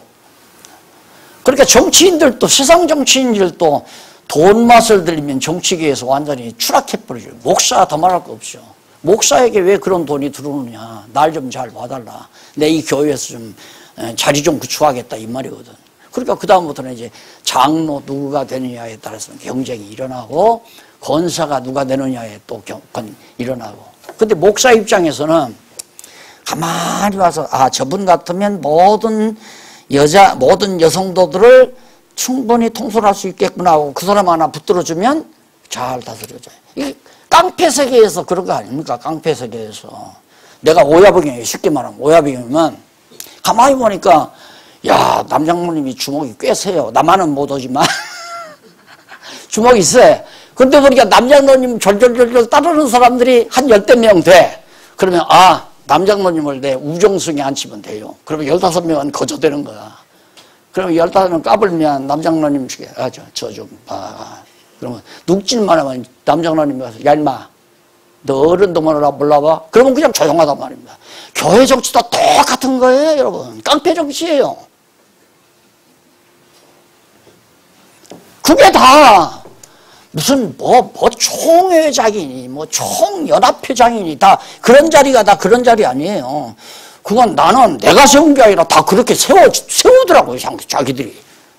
또 세우고 또 세우고 그걸 당신 하지 마 그러다가는 또 나 죽으니까 성도들이 손주하면 내버려 둬야죠. 그러다 보니까 난장판이 되더라니까. 안 돼요. 그거 아니라면 그 교회 아니에요. 그러니까 지금도 아직도 내가 이렇게 목이 아프도록 얘기를 해도 어떻게 하면 장로가 되나 어떻게 하면 권사가 제발 그 생각을 좀 안 하면 참 좋겠다. 왜? 내가 어떻게 해서 되려고 하지 말고 내가 주인을 모시잖아요. 안 그래요? 그러면 예를 들어서 큰 농장 주인이 있어요. 주인이 있는데 가만히 보니까 저 친구가 참 과수나무를 잘 재배하는 기술이 있어요. 그러면 과수원 주인이 과수를 잘 관리하고 가꿀 수 있는 기술을 가지고 있는 사람을 일꾼으로 자기 직원으로 채택할 거 아니에요. 바로 그게예요. 우리의 교회 주인이신 예수님이 필요하면 필요한 일을 하도록 만들어요. 예수님께서 직접 성령을 통해서 그 만든 과정을 읽어가 볼까요? 사도 바울이 사울이 예수님께 부름받기 전에는 아주 못된 깡패였어요. 그 산헤드린 공의 권력자들의 앞잡이가 돼가지고 스데반 죽이는데도 막 가표 던지고 야고보 목베어 죽이는데도 다 동참하고 했을 거 아닙니까? 그러니까 아주 깡패 중에 그러니까 속이 악한 자들과 속이는 자들의 앞잡이로 단 게 바울이란 말입니다. 그때도 바울은 당당해 자기 배후에 큰 힘이 있으니까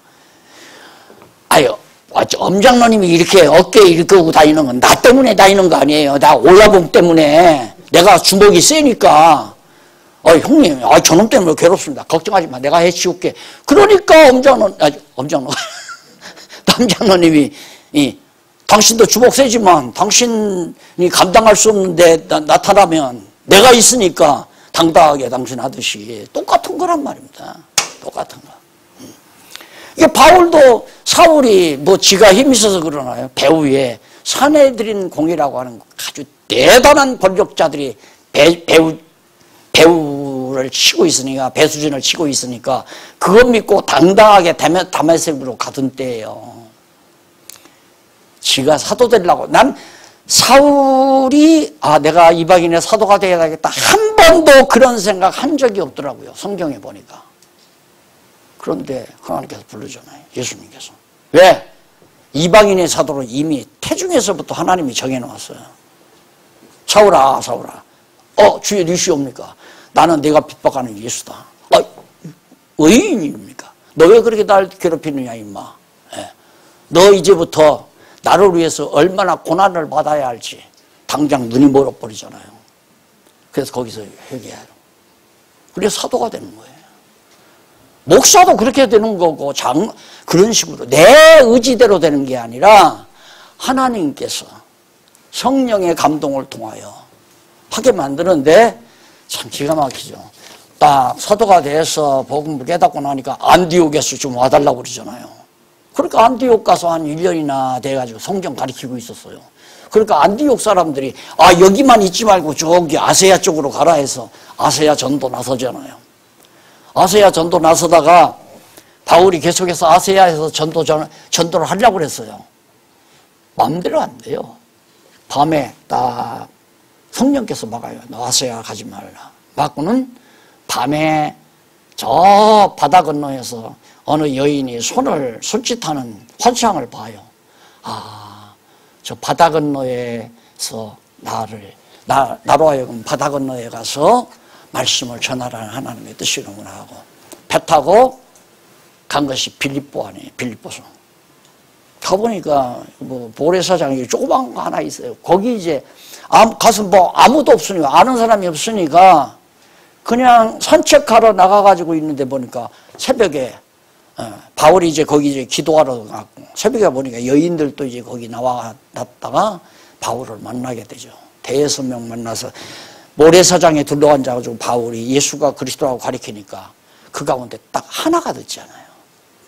예, 하나님이 나를 바울을 사울 만들고 사도를 만들고 사도 만들어서 사도가 전할 대상도 장소도 위치도 다 정해서 시켜가신다 이 말입니다.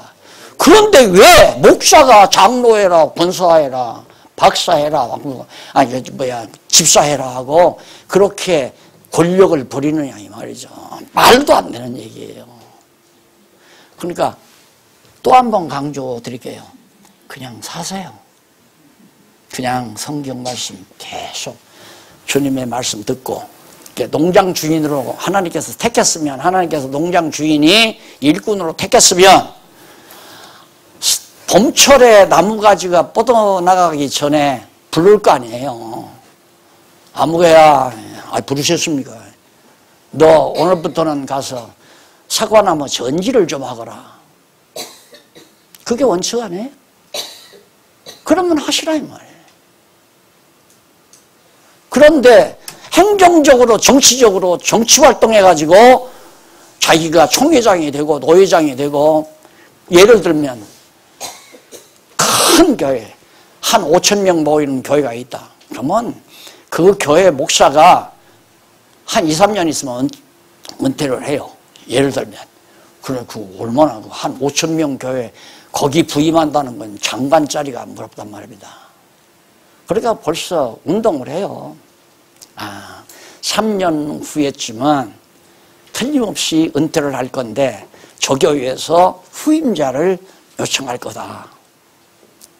그러면 누구하고 운동을 해야 되겠습니까? 살살 그 교회 수석장로, 그다음 말빨이 서지는 장로들, 그런 장로들을 만나서 식사하고 해외여행 다니고 그러면서 친분을 쌓아요. 그래서 운동해가지고 정치활동해가지고 그 교회에 후임자로 들어가는 거예요. 그게 교회입니까? 세상 정치 집단이지. 왜? 거기 이권이 너무 많으니까. 재산이 얼마나 많으며 1년 예산이 얼마나 많은데.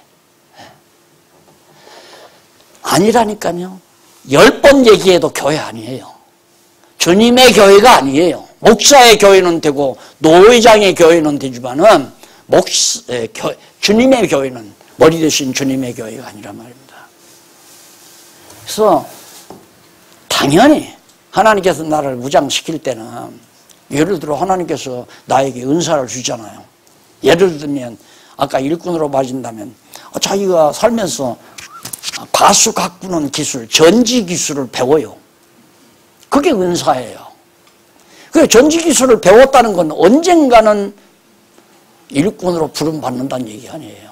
그러듯이 오늘 우리가 하나님의 말씀으로 소총 무장하면 소총 부대로 쓸 거고, 핵무기 무장하면 핵무기 부대로 쓸 거고, 전차 모는 기술 배우면 전차 부대로 쓸 거고, 하나님이 다 쓰시기 위해서 무장을 시키는 거니까 무장만 열심히 하면, 그것도 하나님께 쓰임 받으려고 무장해야 되겠다, 그게 아니라니까. 우선은 나 안 죽어야 되잖아. 내가 살아야 되잖아요. 나 살기 위해서 하나님 말씀으로 무장해 놓고 나면 성경에 그랬잖아요. 다 각자 자기 일을 하고 그리고 남의 일을 돌보라고. 그러니까 성경도 그래요. 우선은 내가 먹고 살기 위해서 성경 배우는 거예요. 배우면 배울수록 확실히 오니까 안 흔들리잖아요. 유혹을 안 당한단 말입니다. 그러면 내가 사는 거죠. 이기는 거예요. 승리하는 거. 그 다음 내 일이 이제 바로 잘 되잖아요. 그 다음에 남의 일 돌보는 거예요. 좀 모르는 사람 가르쳐주고, 내가 직접 못 가르치면 가르쳐주는 일에 합력하고, 그런 거 아니에요. 아까 우리 방송하시는 장모님, 이 방송, 텔레비전 방송이라는 게 내가 아까도 말했지만 지금 여기서 이렇게 강의하는 거 지금 전 세계로 다 나가잖아요. 이게 엄청난 일이란 말입니다. 신문도 마찬가지고. 그러면 정말로 하나님의 일을 하고 싶으면 얼마든지 일할 게 너무 많잖아요. 너무너무 많단 말입니다. 그런데 일은 안 하려고 하고 명예로 생각하는 장로 명칭, 권사 명칭은 달고 싶고, 이 유혹에서 벗어나야 죄중에서 벗어나는 진짜 교회가 돼요. 교인이 돼요.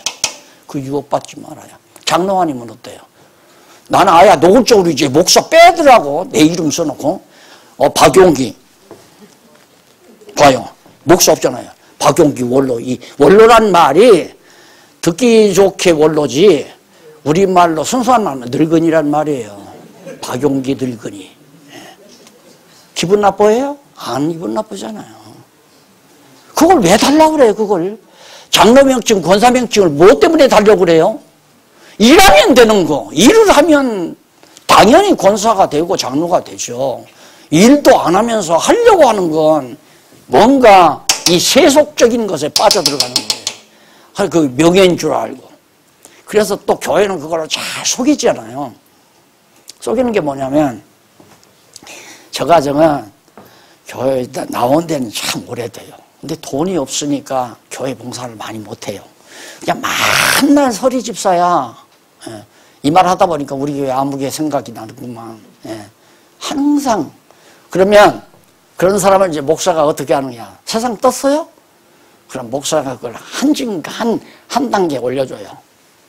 남자 같으면 잘 그래도 덕스럽다고 생각하면 집사를 바로 장로로 딱 써주게. 그 위패에다가. 여자 같으면 권사. 생전 권사라고 교회에서 해보지도 않았는데 죽으면 권사시켜요. 그게 전부 속임수라는 말입니다. 속이려고. 그래서 되느냐 이 말이에요. 그냥 평신도라는 말이 틀렸지만 평신도로 사세요. 그냥 제일 좋은 거니까 그게.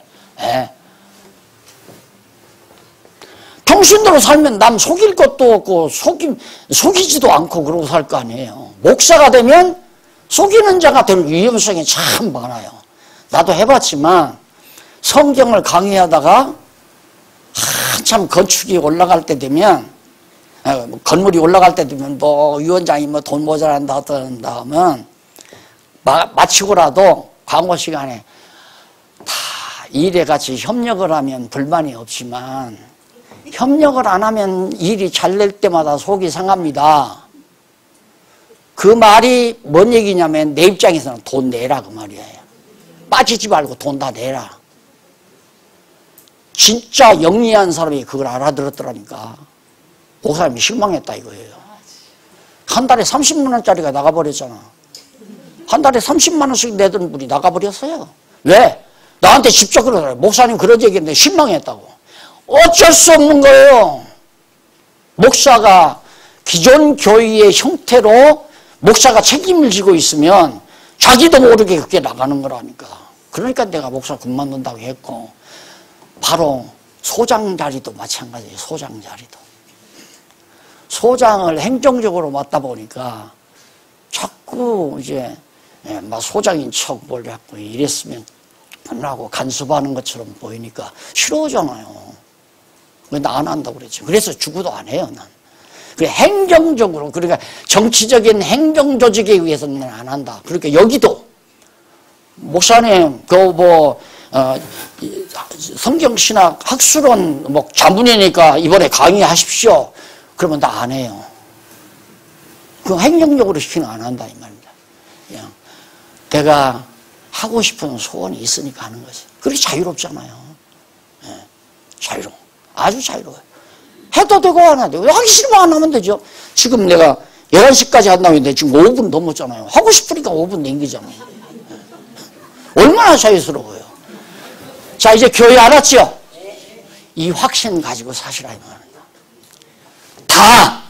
우리 다 한 신랑 모시고 사는, 그렇다고 해서 예수님의 신부가 첩이 그렇게 많다는 얘기 아니에요. 우리가 다 한 지체란 얘기야. 한 몸. 저 괴산에 살든 저 경상남도 어디 찍자락에 살든 상관이 없어요. 다 그리스도 안에서 한 교회지. 그러니까 보고 싶으니까 우리가 온 거지. 여기 특별히 뭐 배우러 왔습니까? 다 배운 거네. 다 아는 거 아니에요, 이거다. 만나서 한번 같이 웃고 서로 힘든 거 위로하고 격려하고 다음에 할 일 서로 좋은 일 서로 의논하고 같이 밥 먹고 같이 잠자고 같이 가만히 보니까 내 방 들어가 보니까 김인수 장로님 자리를 옆에서 딱 눕혀놨더라고요. 옆에 또 잡아놨어요. 근데 아침에 일어나니까 안 들어왔어. 근데 아무리 생각해도 코를 많이 고시는 것 같아. 그러니까 안 들으셔. 어쩐지 안 들으셔. 오늘은 김 장로님 옆에서 또 하룻밤 자갔구나 했더니 막 안 들으셨더라고. 하룻밤은 같이 한 방에서 잔다는 거 참 좋잖아요. 성도의 교제상.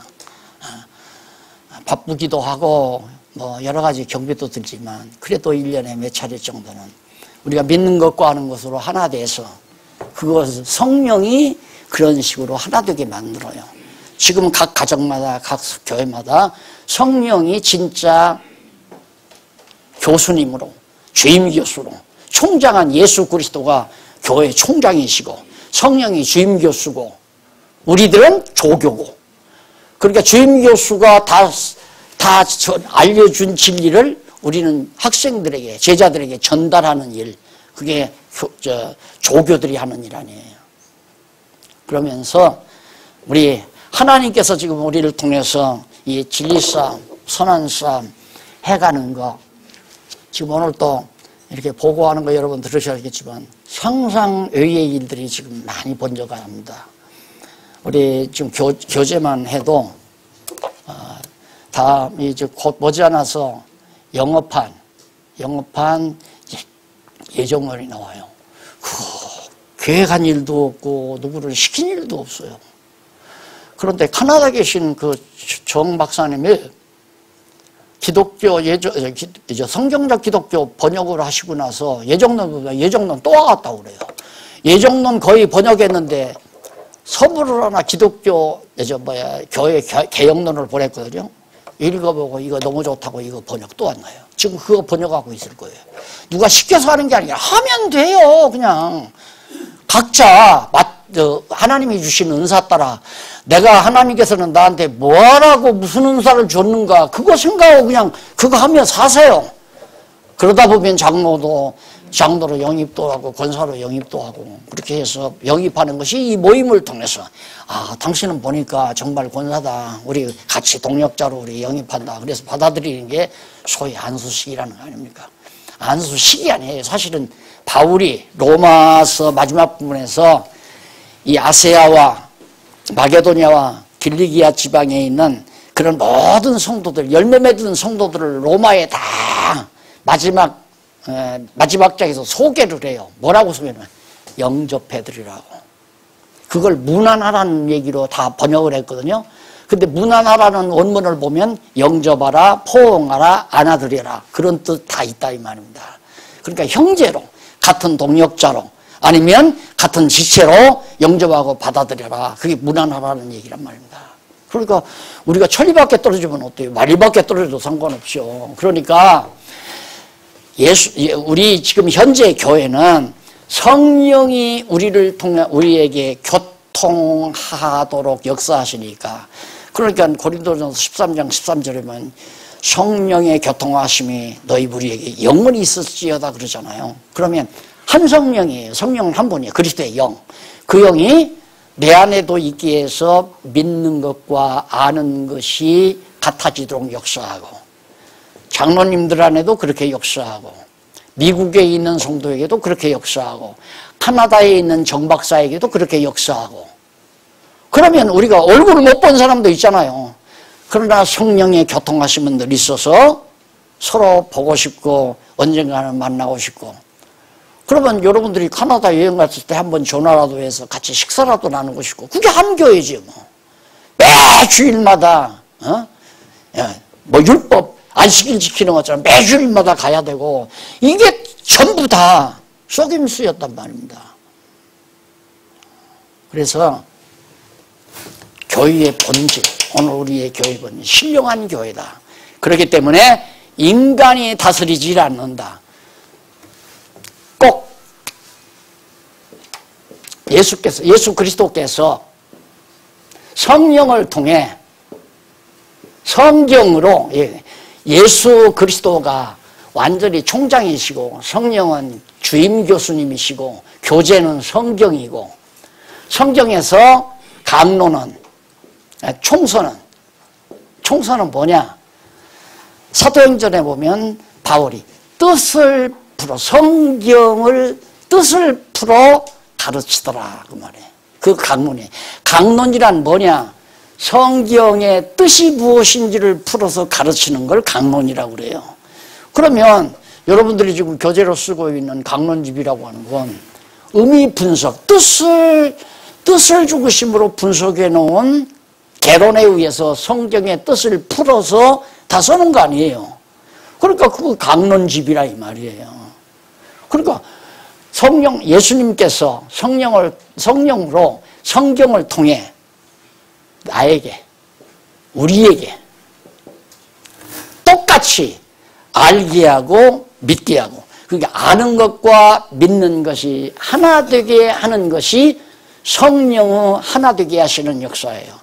성령은 우리를 어떻게 저 충청도에 계신 권사님과 저 전라남도에 계신 권사님, 장로님 또 저 동북 쪽에 있는 성도님 이런 분들을 어떻게 하나님께서 하나 되게 만드는가?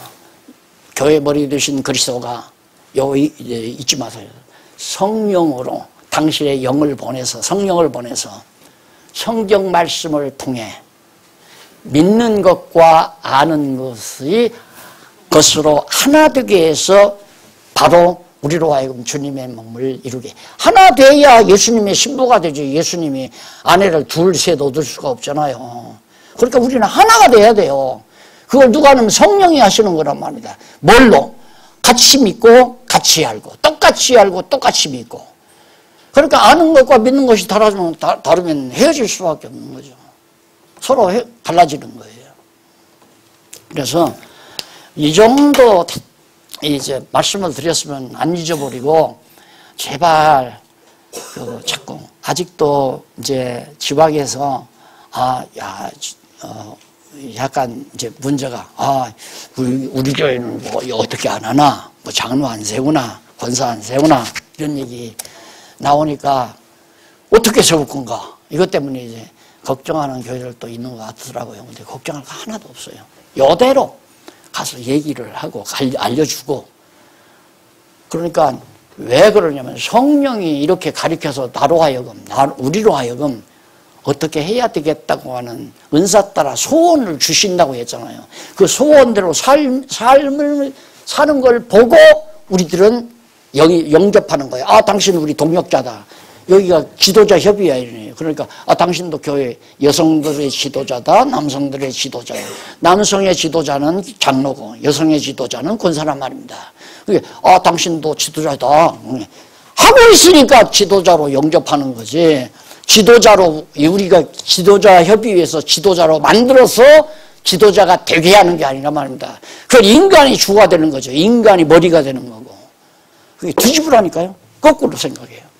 이렇게 확실하게 말씀을 드려요. 내가 볼 때는 정말 확실하게 말씀드렸거든요. 또 헷갈리면 안 돼요. 헷갈리면 안 되고, 뭐 권사님들이 나를 권사로 영접하려면 나는 그냥 이렇게 살 거야 하고 그냥 마음으로 먹고 그냥 가만히 부지런히 할 일, 마음으로 이제 하고 싶은 일, 정말 하나님이 주어서 나는 이 일 아니면 못 살아, 나 이 일 하고 살 거야 하고 살다가 보면 성령께서 선배 장로, 선배 권사님들로부터 자연히 마음에 들도록 영접하고 싶도록 그런 이제 소원을 주어가지고 아마 다음 회기 때 뭐 장로님도 세우고 권사님도 세우고 그러겠죠. 그러니까 그렇게 생각을 하시고서 시험에 들지 말고 꼭 교회에 순수한 교회는 바로 예수님께서 성령으로 성경을 통해 우리 믿는 것과 아는 것으로 하나 되게 한다. 누가 성령이 우리를 하나 되게 한다. 얼굴은 몰라도 하나 되게 한다. 이런 거예요. 그러면 결국 언젠가는 보고 싶어서 만나는 거죠. 그래서 말씀을 전한다고 하는 것은 사도 요한이 그런 말을 해요. 내가 이것을 너에게 기록하는 것은 너와 사귐이 있기에 함이라. 있게 하려고 한다. 그러니까 우리들이 말씀을 전하는 것은 그리스도 안에서 사귀어서 하나 되기 위해서 말씀을 전하는 거예요. 자, 여기까지 말씀을 드리고요. 잠깐 쉬었다가 질문 받을까요? 그냥? 끝나요? 그냥 받아요, 바로? 네. 11시 30분까지입니다. 네. 아직도 조금 미진하다 싶은 거 있으면 지금 여기 예전 권사님 회의에서 들어온 게 가정교회 문제가 들어왔고요. 기독교 지도자 협의회에 대한 그 지교회. 기독교 지도자 협의회가 아니라 지교회네요. 가정교회와 지교회. 이거에 대해 봤는데, 나왔잖아요. 아까 가정교회는 바로 노아 가정교회가 하나의 모형적인 모델이고, 신약교회에 와서는 모형이 아니라 실제다. 그러니까 한 가정교회가 이루어지는 것은 가정이 평온하고 가정 식구가 모두가 다 아내와 남편, 자녀들이 다 믿는 것과 아는 것으로 하나가 되지면 그게 진짜 아름다운 신약교회 시대의 가정교회가 되는 겁니다. 그러면 가정교회가 예를 들어서 두 가정만 모여도 지교회가 될 수도 있죠. 두 가정만 모여도. 네 식구가 두 가정만 8식구 아니에요. 가정교회가 모였으니까. 그러니까 두 가정이 모이든 세 가정이 모이든 그렇게 해서 어느 지역적으로 이렇게 모이면 그걸 편의상 지교회다. 교회 가운데 한 가지다 이 말이에요. 교회에 가지가 있을 수는 없지만 전체 교회 중에 일부다 그 말이에요. 그러니까 지교회를 하나의 개인적인 개교회 단위로 보아서도 안 됩니다. 교회는 하나다. 그 하나라고 하는 것이 정치적인 조직으로 하나 되는 것이 아니라 성령께서 믿는 것과 아는 것으로 하나 되게 하시는 그 성령의 역사로 우리가 하나를 이룬다. 그러니까 내가 지금 얼굴도 모르는 사람하고 하나님 주님의 입장에서 볼 때는 하나 되어 있는 거란 말입니다. 얼굴도 모르는 사람. 언젠가 김 장로님하고 어디를 가는데 해외에서 전화가 오더라고요. 전화가 오는데 나는 잘 모르는 사람이에요. 근데 그분이 거기서 공부하면서 이제 뭘 묻는 거예요. 또 지방에서 어느 분이 또 질문을 해요. 나는 얼굴 모르죠. 우리 아버지가 박 목사님 그 강의를 듣고 설교를 듣고 싶어 하는데 어떻게 하면 들을 수 있습니까? 근데 그 아버지가 누군지 전 모르잖아요. 그럼 그 아버지가 벌써 믿는 것과 아는 것이 하나 되어져 가니까 그럴 거 아닙니까? 그 성령은 벌써 한 교회로 다 인정하고 있는 거예요. 그럼 왜 안 보이는가? 이놈의 죄 중에 속한 육체의 간막 때문에, 육체의 장벽 때문에. 그래서 이거 벗어버리면 완전한 교회로 이루어지는데 완전히 우리의 육신으로 살아있는 동안에는 완전하게 될 수는 없잖아요. 우리의 육신이 떠나버리면 완전히 우리의 영혼만 이제 존재하다가 나중에 바로 신령한 몸, 부활의 몸을 입었을 때는 영원한 이 교회와 하나가 되어버려요. 이게 있는 한 하나가 되는데 이게 자꾸 하나로 붙었다가 떨어지고 접착이 됐다가 떨어지고 이게 안 된단 말입니다. 완전히 한 덩어리가. 왜? 육신의 장벽 때문에. 이게 잠시 육신의 장벽 벗어버리고 예수님께서 이제 오셔서 완전히 부활의 몸을 입어버리면 하나님께서 애당초 만들어 놓으시니 보이지 아니하는 하나님의 나라와 보이는 하나님의 나라, 이 보이는 이 하나님의 나라를 하나 되게 하기 위해서 에베소서에 나오잖아요. 그래서 예수님께서 하나님께서 창세전에 예정된 자를 불러 예수님이 속죄를 이루어가지고 성령으로 다 인쳐놨다. 왜? 보이는 것과 보이지 않는 것을 하나 되게 해서 예수님이 다 다스리고 통치하려고. 그러니까 이 땅의 교회를 예수님이 다스려야지. 예수님이 성경을 통해서 성경을 통해서 교회를 다스려야지. 어떻게 목사가 장로가 사람들이 모여서 법 만들어서 교회를 다스리느냐 이 말이에요. 절대 안 되는 거죠. 근데 그렇게 하는 사람은 할 수 없어요. 모르니까 그렇게 하니까. 그러니까 그렇게 하려는 사람하고 이 진리를 아는 사람하고는 아무래도 일리감이 있는 거죠. 근데 앞섰잖아요, 좀. 우리가 더 안다면 몰라서 그런 거니까 조금 기다리고 참아주고. 모르는 사람이 한둘이에요. 지금 한국교회가 다 500년 역사 가운데서 대부분의 교회가 다 이 모습이었는데. 그러니 큰 싸움 벌어졌잖아요. 엄청나게 지금 세계적인 큰 영적 투쟁, 진리 투쟁이 지금 시작됐다고 생각을 하시면 틀림이 없습니다. 이 싸움 보람 있고 값진 일이 아닐 수 없잖아요.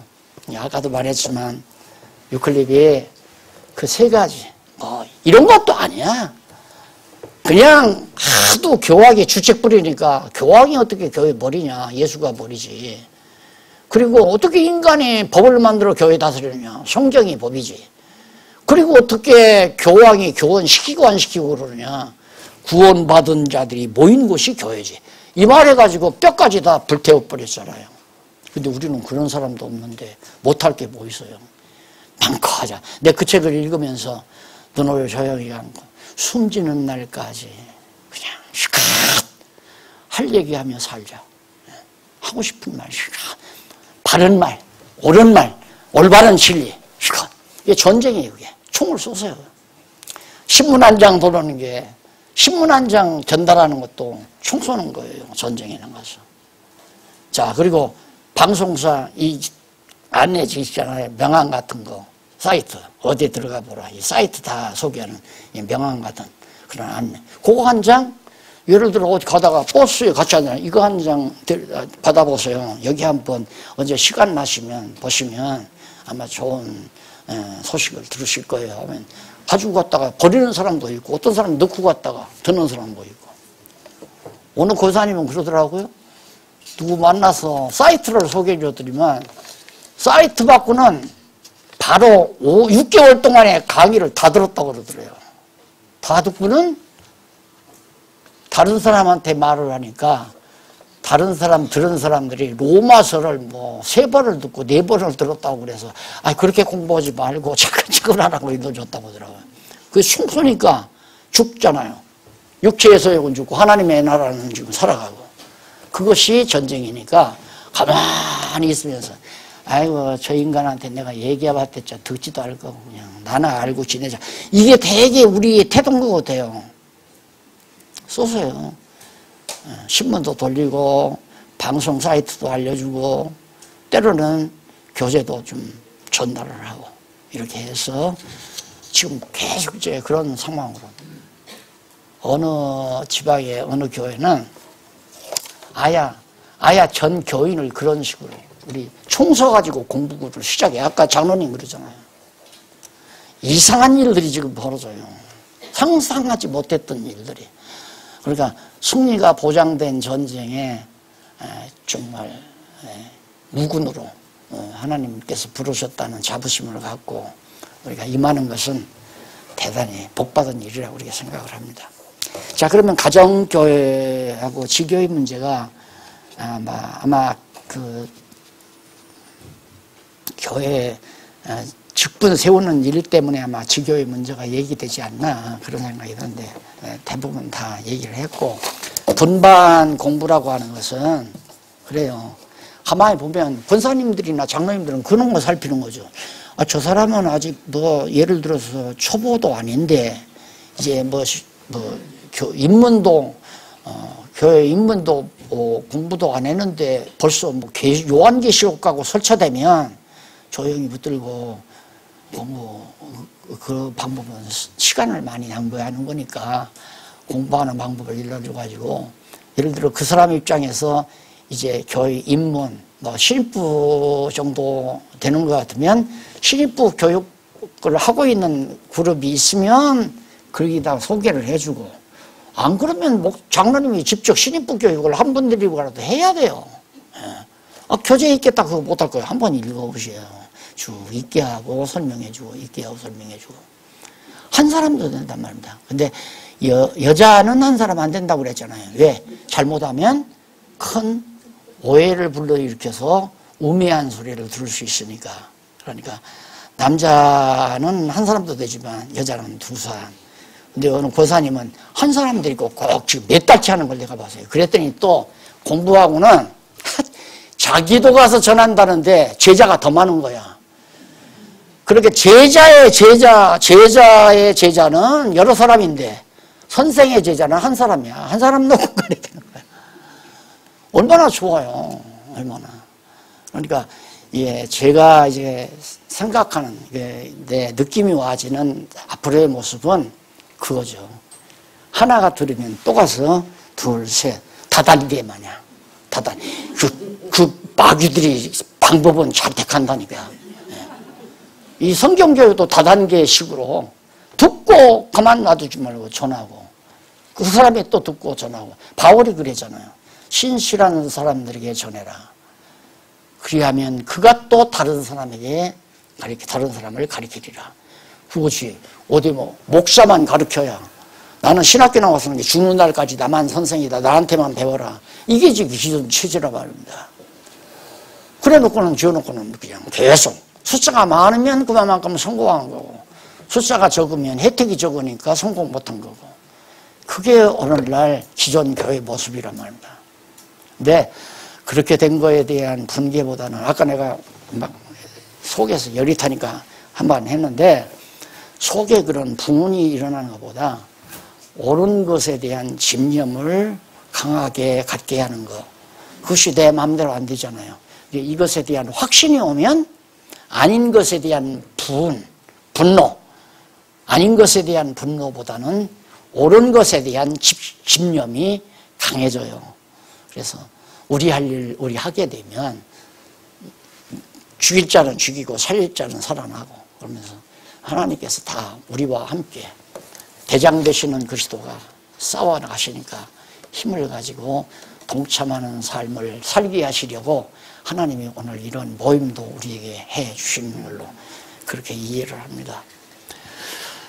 특별히 질문하실 거 있으면 하시고 안 그러면 종강 경건에 종강하죠. 네. 하시고 헤어지기. 다음번에 언제 만날지 모르지만 누구가 그래요. 이번엔 적게 내가 볼 때는 더 많이 온 거. 내가 지난번에 볼 때는 한 70명 온 것던데 오늘은 90명 가까이, 80명 훨씬 넘어서 그렇게 왔다 가신 것 같아요. 아마 지난번 권사장로 모인다고 할 때 더 많이 왔는지 나는 그 기억은 잘 안 나는데 숫자에 자꾸 연연하지 마시고 하여튼 그렇게 오늘 오셔서 다시 한번 믿는 것과 하는 것이 같다고 하는 재확인, 그리고 이것의 소중함, 그리고 교회 개혁을 왜 어떻게 해야 되는가, 이런 교회로 지금 이렇게 해야 된다. 왜? 이렇게 교회가 잘못됐으니까 이렇게 개혁을 해야 된다, 그 말이에요. 교회 개혁은 다 끝났죠? 한 200페이지 가까이 되는 책 다 강의 90분 만에 다 끝났어. 네, 기도하십시다.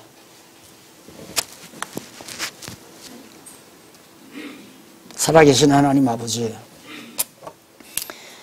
교회가 다 무너져 내리고 정말 처참한 환경 속에 우리를 두시고 우리 미약한 저희들에게 이 엄청난 보화를 담아주셔서 하나님 앞에 또 성령의 귀한 진리의 사역자로 부름받아 쓰임받게 하심을 참으로 감사합니다.